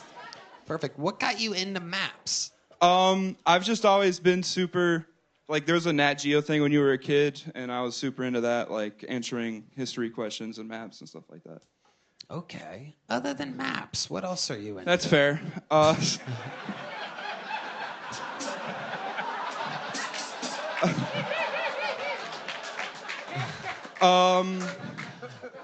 I really like eating once a day a lot. So you look forward to these meals. Oh, it's all I look What time of the day do you usually execute the meal at? Anywhere from 11:30 to 12:30 at night. So you wait all day. Yeah, you go for it at night. Okay. Just unravels a big map and just eats. That's all. Well. Oh, let's see here. Is there anyone who knows all the state capitals has a lot of placemats in their life? So let's just go for last night, for example. Do you remember your order last night? What you ate last night? Yes, I know exactly what I ate last night. What was it last night? How many people want to hear what Mason Bird ate last night? Let's go single spotlight on Mason Bird. It was 2 snack wraps with ranch, 2 snack wraps spicy. You could try 2 McDoubles, large Coke, and a large Sprite. Okay. I've done that before. Yeah. I've done that before. Yeah. This guy's like the Rain Man of meals. I bet you could give him any date and he could tell you what he ate. And what state he was looking at on the map. Florida. Have you ever thought about when you're sacrificing all day and you're hungry and it's the last meal of the night the first meal of the day at night? Have you ever thought about replacing the most disgusting, heavy caloric meals humanly possible with something healthy and losing a few pounds in a day? Yeah, but the thing is, if I do that for 2 weeks, I explode and spend $70 at Taco Bell. Oh, so it's you'll just go out of control. Yeah, it's I have to like I'm gonna be out of control. We just have to learn how to dance with it. Yes, sir. How to dance. Tony, that's map money. You know that? That's wild, man. When you get done with the meal, are you full? No. Or are you like, all right. I'm more just like sad. And I'm like, oh, man, I should have got another burger, dude. Yeah. And then what do? You just kind of go to sleep? Smoke weed, go to sleep. Sometimes I'll look at old like Facebook photos of me when I was really fat, and I'm like, I'm doing good, man. Yeah, you are, buddy. Yes, you are. Redban. I'd love to have you on the Secret Show Thursday. Boom. Mason Bird. And you have a big joke book. Boom. Mason Bird has arrived to the Kill Tony universe, ladies and gentlemen. How exciting is that? Thank you. One more time for Mason, everyone. All right. Bucket pull number 8. Right down the barrel. Make some noise for Max Sadawi, everyone. Max Sadawi.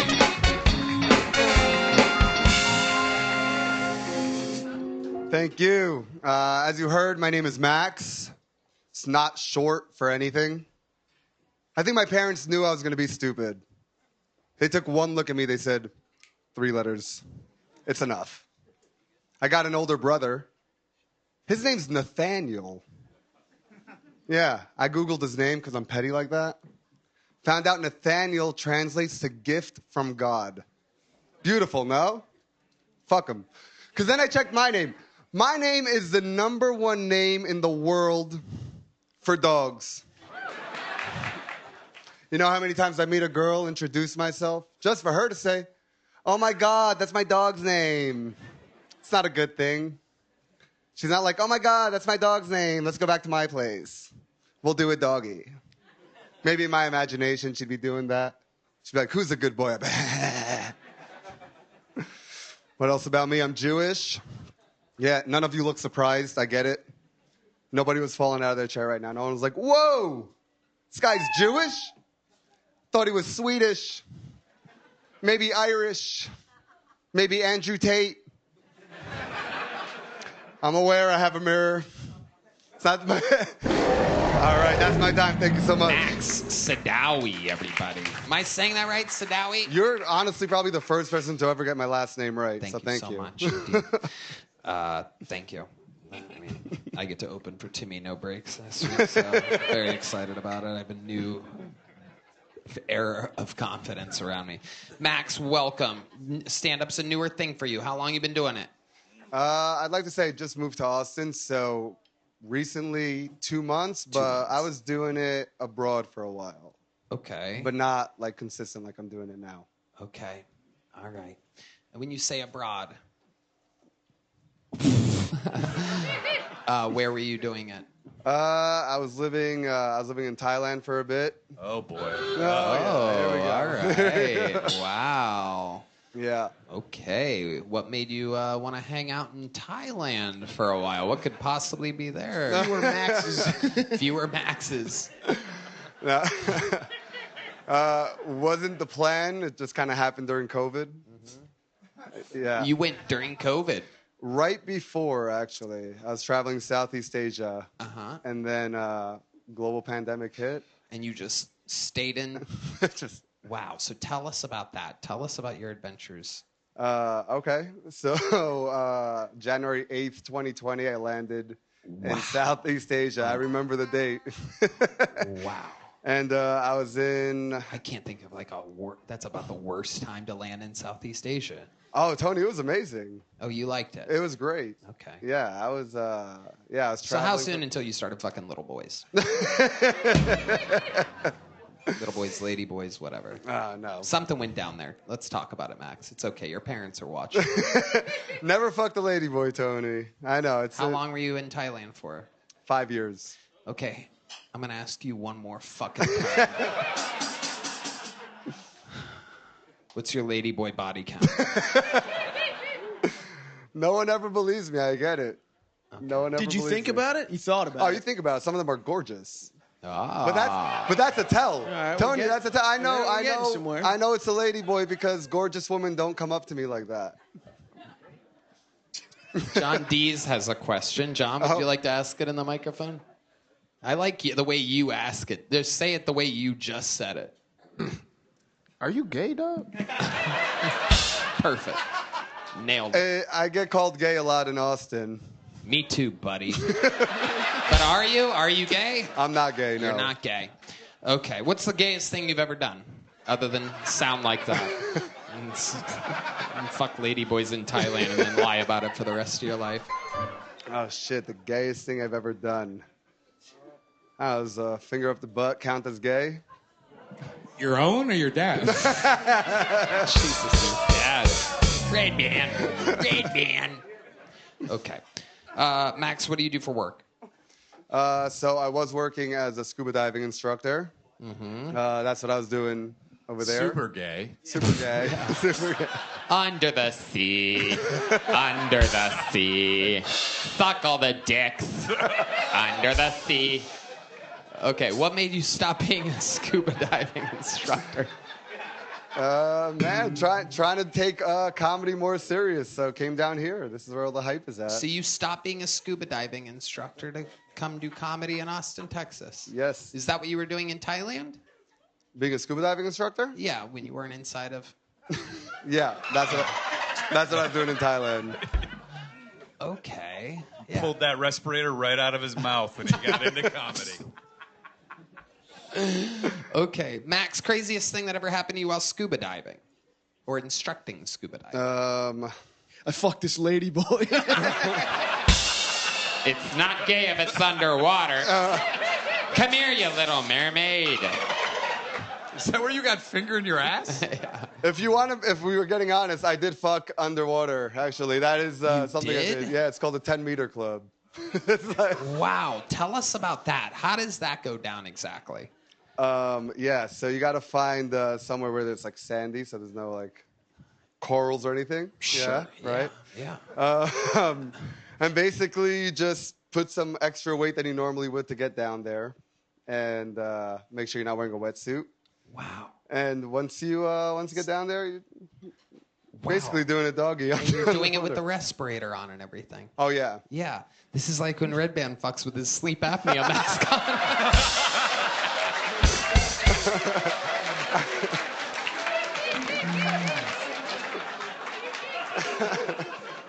Very rarely do I make myself laugh quite as hard as I just did, but I pictured it, buddy. I pictured it, my old pal. All right, so how long did this sex underwater last? Just a ballpark. Oh, fair. By ballpark, I mean the fact that you both had balls, the person you were fucking. It wasn't long. It would probably be maybe 5 minutes. Okay. Yeah. And you came. Yeah, honestly, when I came, it was funny because we're both, it's called neutrally buoyant, so you're not on the bottom, you're not on the top. Mm-hmm. And well, once I was about to come... prefer bottom, so go ahead. Well, right before I came, I basically just pushed her off, and she just see her go I never got to do that in my life. That was hilarious. That is pretty cool. That is pretty cool. Was there like a chum trail? Like when she... The fish came. Oh, yeah. I bet they did. Not in that way. Not. They're like, this cum tastes like shit. My family's going to be watching this. Of course. It's amazing. That's why you won't admit that you're gay. I know. That's who we know, Max. Amazing. What's it like being Jewish nowadays? How do you feel about everything? There's a lot going on. How do you feel about it? We're doing this? You go right ahead. I'm going to let you take control because that's what you people want. Oh, my favorite Jew Yoni's not laughing. I might be crossing a line right now. Oh man, yeah, it's a delicate line to be crossing right now. Well, we know you guys have your lines and your borders, and I know those lines are always moving in your favor. Okay, go ahead. How do you feel being a Jew nowadays? Pretty simple question. You could answer it any way you want. I like being Jewish. Perfect I'm answer. proud of being Jewish. I like being one of the most watched shows in entertainment, so that's all I'm going to ask. There we go. Fantastic, Max Sadawi. Here, my friend, is a big joke book for all the people running show business to see that the Jew is getting a big joke book. There he goes, Max Sadawi, everybody. We're having fun here tonight. All right, bucket pull number 9. Make some noise. You guys having fun out there still?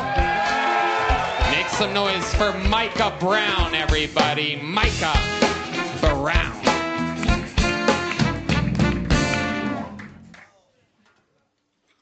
Light bulbs are gay because they busted my ass, am I right?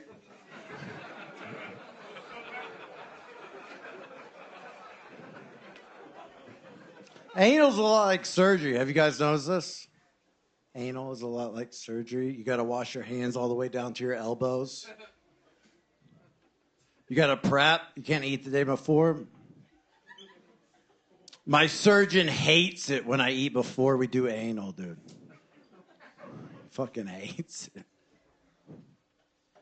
The drugs help. Have you guys noticed this? Surgery used to be really bad before the drugs. Hey, man, here's a shot of whiskey and bite down on this. You know what I'm saying? It helps with the anal, too, okay? The drugs. The thing that ties them all together, though, like anal and surgery, is that the only thing worse is anal surgery. Stay away from those light bulbs, dude. Boo. Okay, Micah Brown. There he is, Micah Brown. Okay, Micah. Welcome, welcome. Wow, no one's even clapping for you. A whole set about anal, and somehow it was the shittiest set of the night at the same time. What are the odds? Welcome, Micah. How long you been doing stand-up? Not long enough. Okay. How long is that? 5 years. Well, not long. Oh, my God. There's Redban's one fart noise of the episode. Okay. 5 years. Ryan O'Neal. Well, I was just saying, this guy looks like fentanyl Tom Cruise. Hell yeah. You really do. You do look like that. Every mission is impossible to you. Amazing. What do you do for work? I don't. I quit. You quit. You quit Blockbuster 14 years ago, and you just haven't done anything Sponsored since. now. What did you quit? I was serving at Fressa's. Oh. And Wait, it was Fressa's too is good. the place with like the Chicken, right? quesadillas, like a chicken bowl? Yeah. I it love was that good. fucking place. Beans and rice all It's day, a dude. perfect fucking meal. One of my favorite meals. Yeah. You were a server there? I was a server What went there. wrong? Why'd you quit? Great place. It was a great place. It's not a great place? No, it's great. It's yeah, awesome. so why'd you quit? Well, things started going really good for me. I got my foot fucked. You got your what? I got my foot fucked. Your what? I was hanging out. Hold on, wait. Let's go back. Before you got your work. Wait, Micah. You got Yeah. your what? Foot. There's fuck? a woman's vagina on my foot. And I couldn't go back to work after that. It was like, this is a true story, man. They serve chicken at Fressa's. That's why Redban's making a chicken noise, for those of you wondering what a chicken has to do with getting your foot fucked.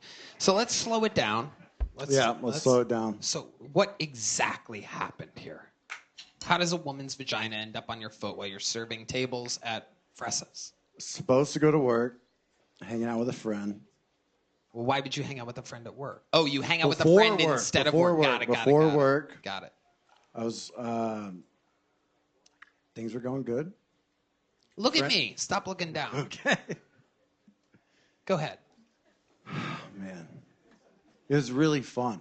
It was really awesome. So a girl. Yeah. Chris O'Connor. She was a day. She's a day. It's Austin. I was trying to figure it out. She's got a girlfriend who's dating a boy, and she was getting There's no way the story's this complicated. Dude, it ended up with cocaine and my foot getting fucked. I don't know how to skip But to you that did the part. fucking with your foot, right? Yeah, she told me to put my foot on the couch. Ah. And she got on the couch. Did you wear a sock? No, it was after the pool after the shower. You don't wear protection during foot fucking? No, man. Okay. No. So let me ask you this. Yeah. Was it toes or the whole foot? Well, I had 3 fingers in before, so it was the whole foot. I only have a 9.5. It's not that big. Got the heel in? Yeah. And then what, work found out about it? No, it's like things are going good, man. I don't need to go back to Frestas and deal chicken. No, you do. Yeah. No, yeah, you definitely do. do. No No. one's paying you to You put your guys foot don't up get there. it. You guys don't get it. Okay, help us to understand. This is the interview portion of the show. Okay. Yes, here we go. Foot got fucked. Uh-huh. Got to be in a metal music video. All in the same day? Same week. Okay. Then my buddy calls me. I get to go on a canoe trip in Maine. Wow. I could not go. The chicken thing was not going well. None. This is better than the chicken thing. How do you make money now? I don't think you understand, man. So we found your catchphrase, that's for sure. Like, I'm getting my foot fucked. I'm getting flown out to Maine. And you want me to sell chicken? How do you make money now? I'm open to suggestions. Like, it hasn't come up yet. It hasn't come up yet. So you thought you were on a hot streak, and you were just like, I can get another Fuck it, I'm not serving doing- job. They'll give them to you. All you guys can work at Frestas, I guarantee it. They told me they would hire me back. Oh, so you're like on a sabbatical. Right. Okay. They're definitely not hiring you back. Oh, they love me. 0%. I would bet you have a 0% How much? chance. How much? I mean, I know for a fact they're not gonna. You just called them out by name. You don't think they'll hire me again? They're not gonna hire you back. No. I'm You look a little scared now. You're like, I don't- like no. It's like you were really gambling. I don't need the job, so I just want to know. How much money do you have? I'm negative $24. Okay. So where do you sleep at night? $50? Where do you I sleep get at hired night? back. Where do you sleep at night? Tonight? Uh-huh. I've got a friend named Brendan Mahaney. He's the best. We call him Sarge, and he takes care of all of us. Wow. Incredible. So that's where you, is that where you slept? Tonight. Is that where you slept last night? Unless the foot girl hits me back. Maybe I'll go there. Okay, here's a little joke bug. There you go, buddy. All right. Yep, hard to catch when you are blitzed out of your mind on hard drugs, everybody. There goes Micah Brown. Very interesting bucket pools tonight. Very interesting. Brandon Mahaney. We should have, like, an actual psychiatrist backstage to connect with these people right after their sets. By the way, Frestas is really good. Don't pair that guy. Yeah, don't dude. let the foot fucking drug addict guy ruin Frestas for you. Highly recommend it. Very simple, clean meals. I'm actually surprised you eat there. I love it. They're half chicken, man. It's fucking great. I'm saying everything that I feel. Your final bucket pull of the night, ladies and gentlemen. You guys ready for this? I know. It's one of those nights where it's hard to be excited about the bucket, but anything can happen. Make some noise for Bill Williams, everybody. Bill Williams.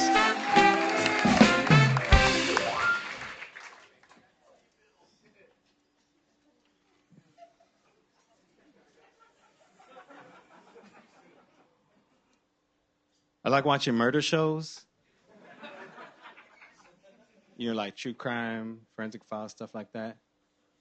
But I noticed recently that whenever they do the reenactments, the actors are always way better looking than the real victims. So I'm always all sad, like, oh man, I can't believe they murdered that beautiful lady. But then I see the real victim, and I'm like, man.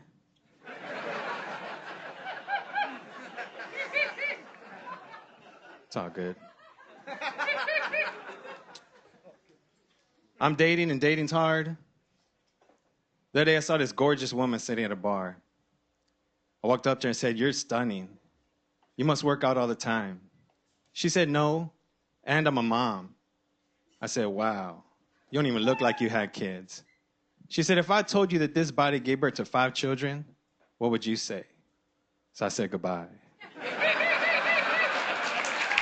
Thank you, I'm Bill Williams.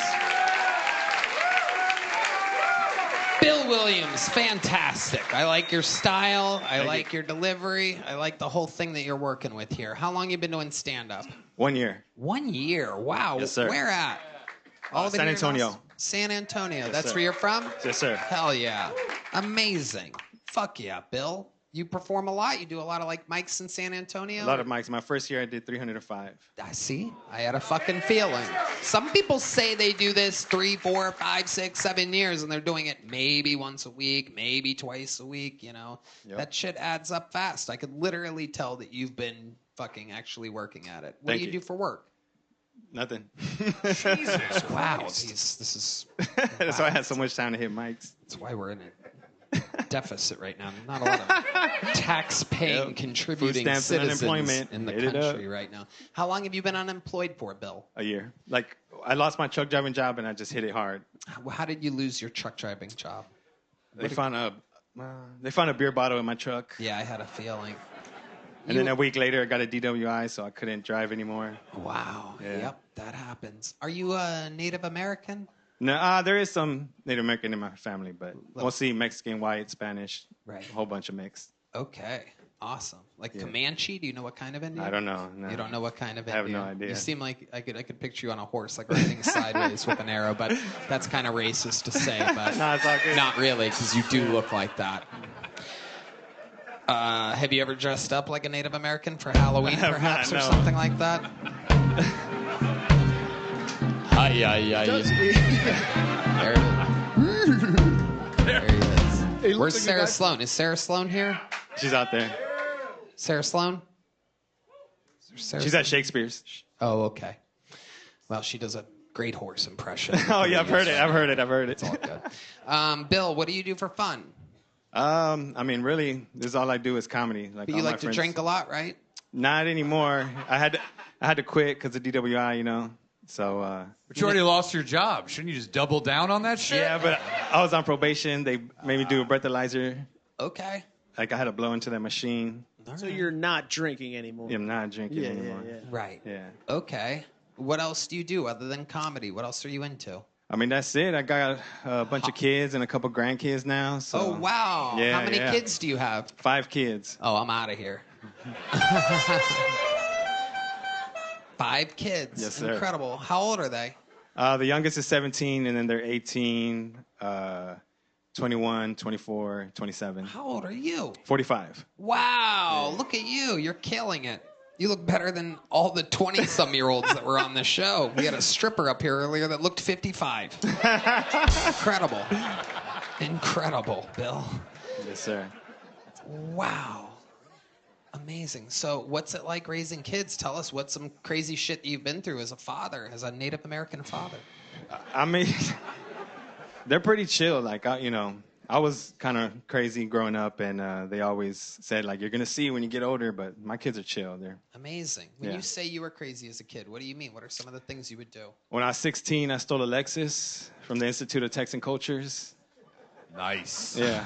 Yeah. Yeah. He was going to fist bump me. All right, I'll give it to you. Yeah. Of course. What made you steal a Lexus? I was walking downtown San Antonio, and we were walking through the parking lot of the Institute of Texan Cultures, and there's a Lexus with the keys hanging from the trunk.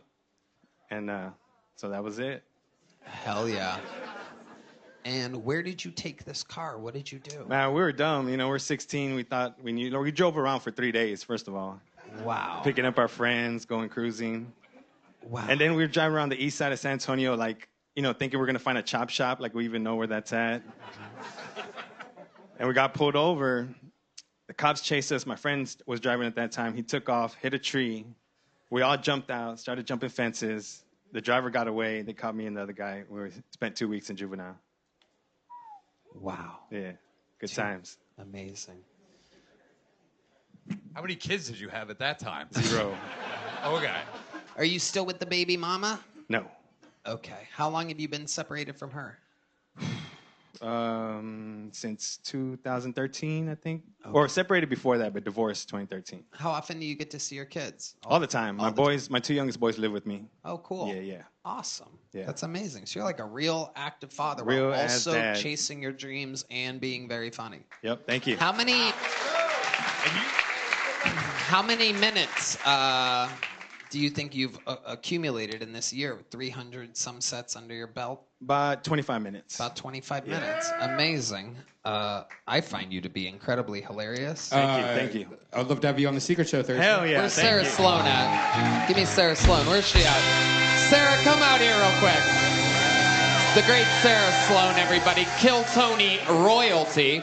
You know, I think as a mode of celebration is in the air for you winning a set at the Sunset Strip Comedy Club, and since you are one of the funniest Native Americans that's ever been on this show, I find it fitting that Michael plays the Indian drum and the great Sarah Sloan does her impression of a horse. Sarah, grab that mic and let it rip, huh? You can grab his. Yeah, keep doing your Indian stuff, yes. Ladies and gentlemen, this is Sarah Sloan's horse impression. Wow, absolutely incredible.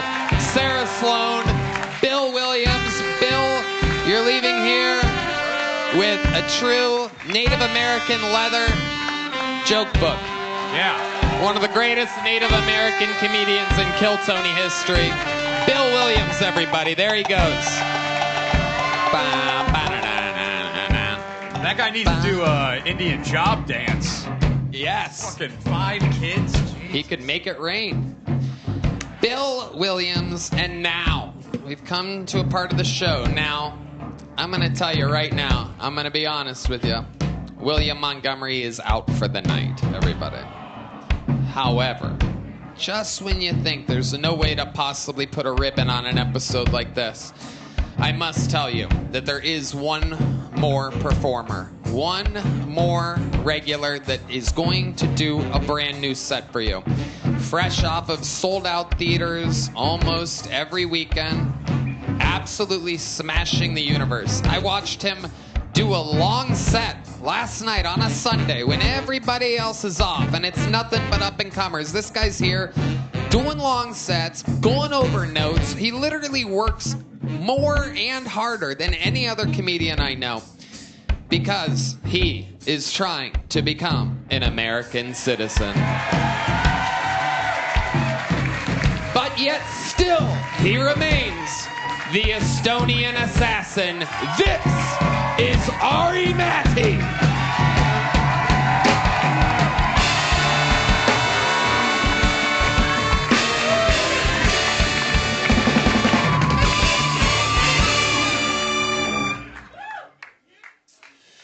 So I've been dating a bitch. See, the problem with me is I'm a jealous guy. I can't help it. I went through her like Instagram, and there's like a lot of pictures from Miami. But she works at Chick-fil-A, you know. I go through the pictures, no guy. You might see like a ligament, you know. You know, like a hand on a knee. You try to zoom into that hand, it's a fucking prehistoric. That's who's paying. And she's got this fucking friend. Every fucking girl has a friend, some Dylan. You know that guy who's lingering around your girl? Always playing the long game, you know. You ask her about Dylan. She's like, Dylan? You're worried about Dylan? I've known him for a decade. I think he's gay. And then you meet Dylan, you look into his eyes. He ain't gay.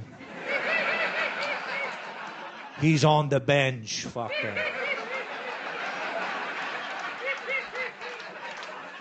You look at Dylan like, I know the game, Dylan. A wolf knows a wolf. You suck a few dicks to throw me off.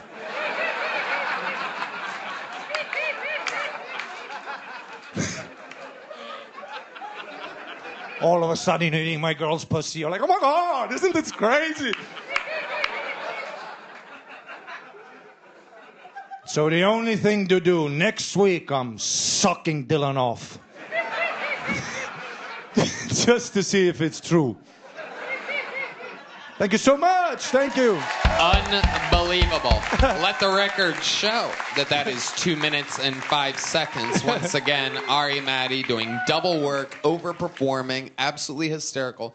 After that huge intro I gave, and knowing you and everything, you would think I'd be smart enough to know that you're about to be hilarious. Meanwhile, I decided to take my first sip of this delicious whiskey Coke during your calm setup, and you fucking got me. You got me real good. Wow. I blasted air out of my nose, and it splashed up in my face and all over me and Redban's legs. Redban's wearing shorts, so it raw-dogged his sweet little hairy kneecap right here. I'm like, oh, he's on the setup. I'll be fine. She's taking a trip to Miami, and she works at Chick-fil-A, and it got me. The air came out, and water came up, or drink came up. Amazing stuff, Ari Matti. Absolutely fucking hilarious. Oh, thanks, man. You are covering something that I think a lot of fucking people go through, and I've never really heard it talked about quite so. Are you a jealous guy, Tony? Not really. I mean, but I know exactly. You look like a jealous guy, dude. I look like a lot of things. What the fuck is this? Sir, I told you not to look at other men, sir. Who is this Dylan? But I will say this, is everybody I've ever hung out with, every girl is like, oh, he's gay. There's always that guy Dude, that says he's every gay. guy here is with a girl, they know exactly who the fuck I'm talking about. Oh, yeah. Oh, yeah. It's always a dude, and chicks have no idea. You know, he's nice. Fuck you. We're all trying to fuck you. Yeah, exactly. No man is trying to help you. We're all creeps. Yeah. Yeah, absolutely true. I'm always hanging out with a girl, and they're like, "No, that's my gay friend." I'm like, "What's his number?" So Ari, tell us more. What's going on in life, buddy? You're absolutely crushing it. Last night, you were in a theater in Jacksonville. It was Saturday. I was in Jacksonville. Friday, Orlando. I love Florida. It's so much fucking fun, dude. People are crazy. It is a fun place to visit. Yeah, I went out one with Cam day at a Patterson in Orlando. You know, he's from there. Dude, it was huge. 200 black people and me. It was Wow. Yep. crazy, dude. Yeah, that's how it is sometimes. No doubt about it, Cam Patterson rolls deep. Every single one of his cousins, whether you're in Florida or Atlanta. Atlanta's another big hot spot for the Patterson family. I know them all. They all know me. We all get along. Sometimes I do a little crip walk in the green room. Impress my black friends because I am part of the culture, believe it or not. I am blacker than I am gay. My favorite is like when we're on the group chat for the gig, and then the promoter will be like, "Any guest list?" Cam is like, "Woo woo +7, Dookie shoes +12, Bing bong +8. He's a good guy. He went to prison." I met Dookie Shoes. I actually know his cousin Dookie Shoes very well. Everybody's like fresh out of prison or about to go to prison or something like that. It's so fun. You would think that stereotype was a little less true, but not with the Patterson clan. Yeah. It's absolutely incredible. So that's fun. Florida's fun. How about after the shows? You're a little wild boy out there. Yeah. On the We went to Iowa, Des Moines. Des Moines. Des Moines, yeah. Ever heard of it? Iowa. It's like Des the Moines. Estonia of America. Yeah, it is. Ultra white. Ultra white, ultra chill. Cam Patterson wasn't at that gig, was he? Nope. And we went to me, Martin, Philip. Oh, David Jolly was on there. We're the crew. Me, Martin, David Jolly. If you don't know by now, we're the fucking crew. Yep. Holding it down. And we went to a concert, just randomly. It was like a rock concert, one of those. It was like a feminist band. Ooh. Yeah, you can't even call them chicks. You have to. It's they. You know, it's one of those. Oh God. Between every song, there would be like, "This is for all the men out there who don't take no for an answer. Bang bang, you're a rapist." You know. Bang bang. Entrance was $5 for whatever you are, but if you're a guy, 15. I respect that. So it was just me, David Jolly, and Martin at this gig, dude. Did you go there trying to fuck chicks? Yes. That's why I go to gay bars and feminist extravaganzas. They don't even know what's coming. I'll be the Dylan there. Oh my God. God, totally fucking marginalized community, dude. Can I finger thy?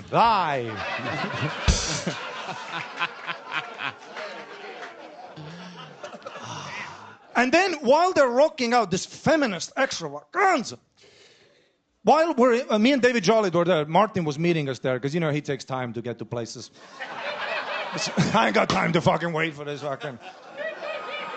Stoplights in Des Moines are short. I see me and David see Martin behind the window. He's like knocking on the window. I'm like, what the fuck? And he's got his dog, Andy, the little fucked up dog. Martin Phillips has a service animal? Yeah, it's not it's just a dog. It's just a dog. Oh. In his sense, it's definitely a service animal. Yeah. Pretty sure everybody that's that handicapped, it's and he's out there with Andy, and then he texts me, they're not letting me in with the dog. Oh!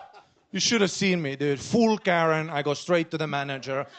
I Google federal law in America. You can't even ask why the dog is there. Fuck you. I just kept... No, you should. Me and David Jolly too. He's like, yeah, Dude, the owner comes to the bar and he's like explaining that it's law. If there's food being served, there can't be a dog allowed. I know, dude, I'm fucked. I'm literally yelling at the bar like, federal law.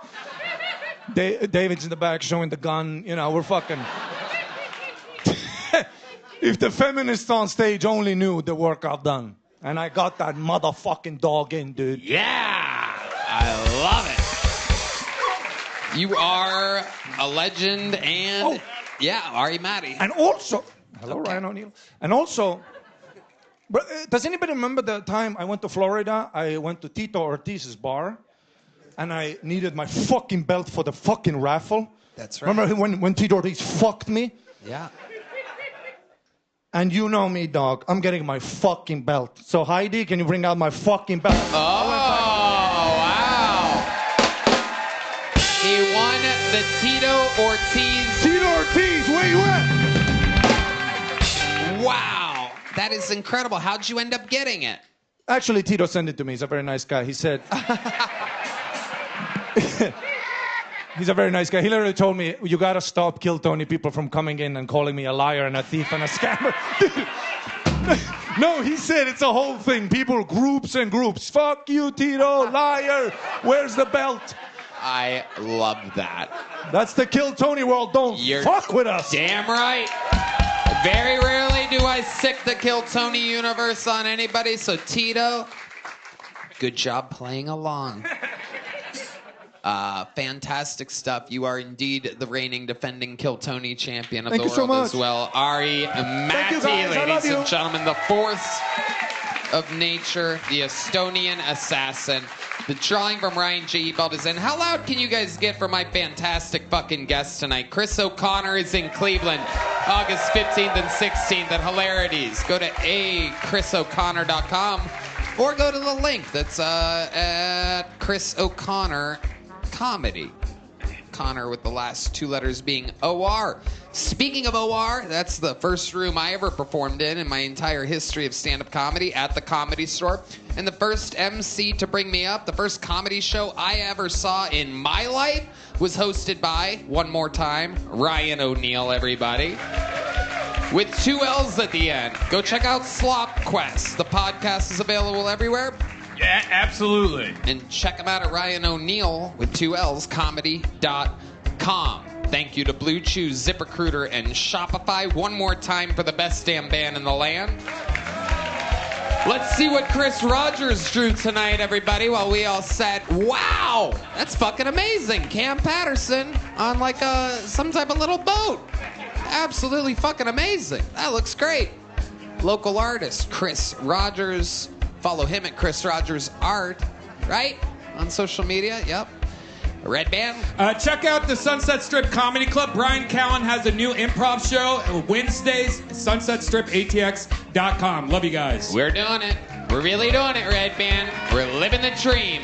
Madison Square Garden. I do stand-up on the 15th of August.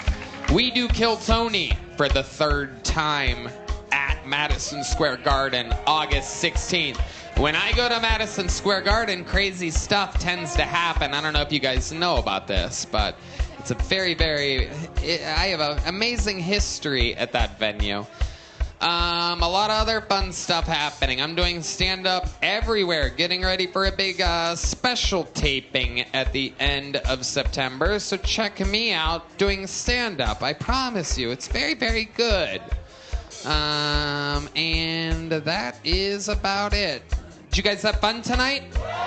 Thank you. We love you. Good night, everybody. Thank you so much.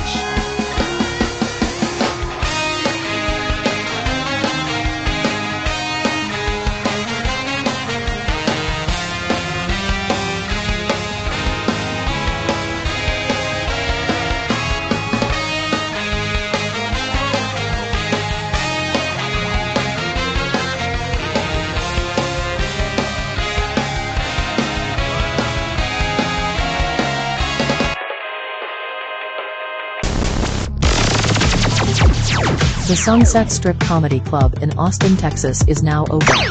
Check out Redban's secret show every Thursday. Go to sunsetstripatx.com for tickets.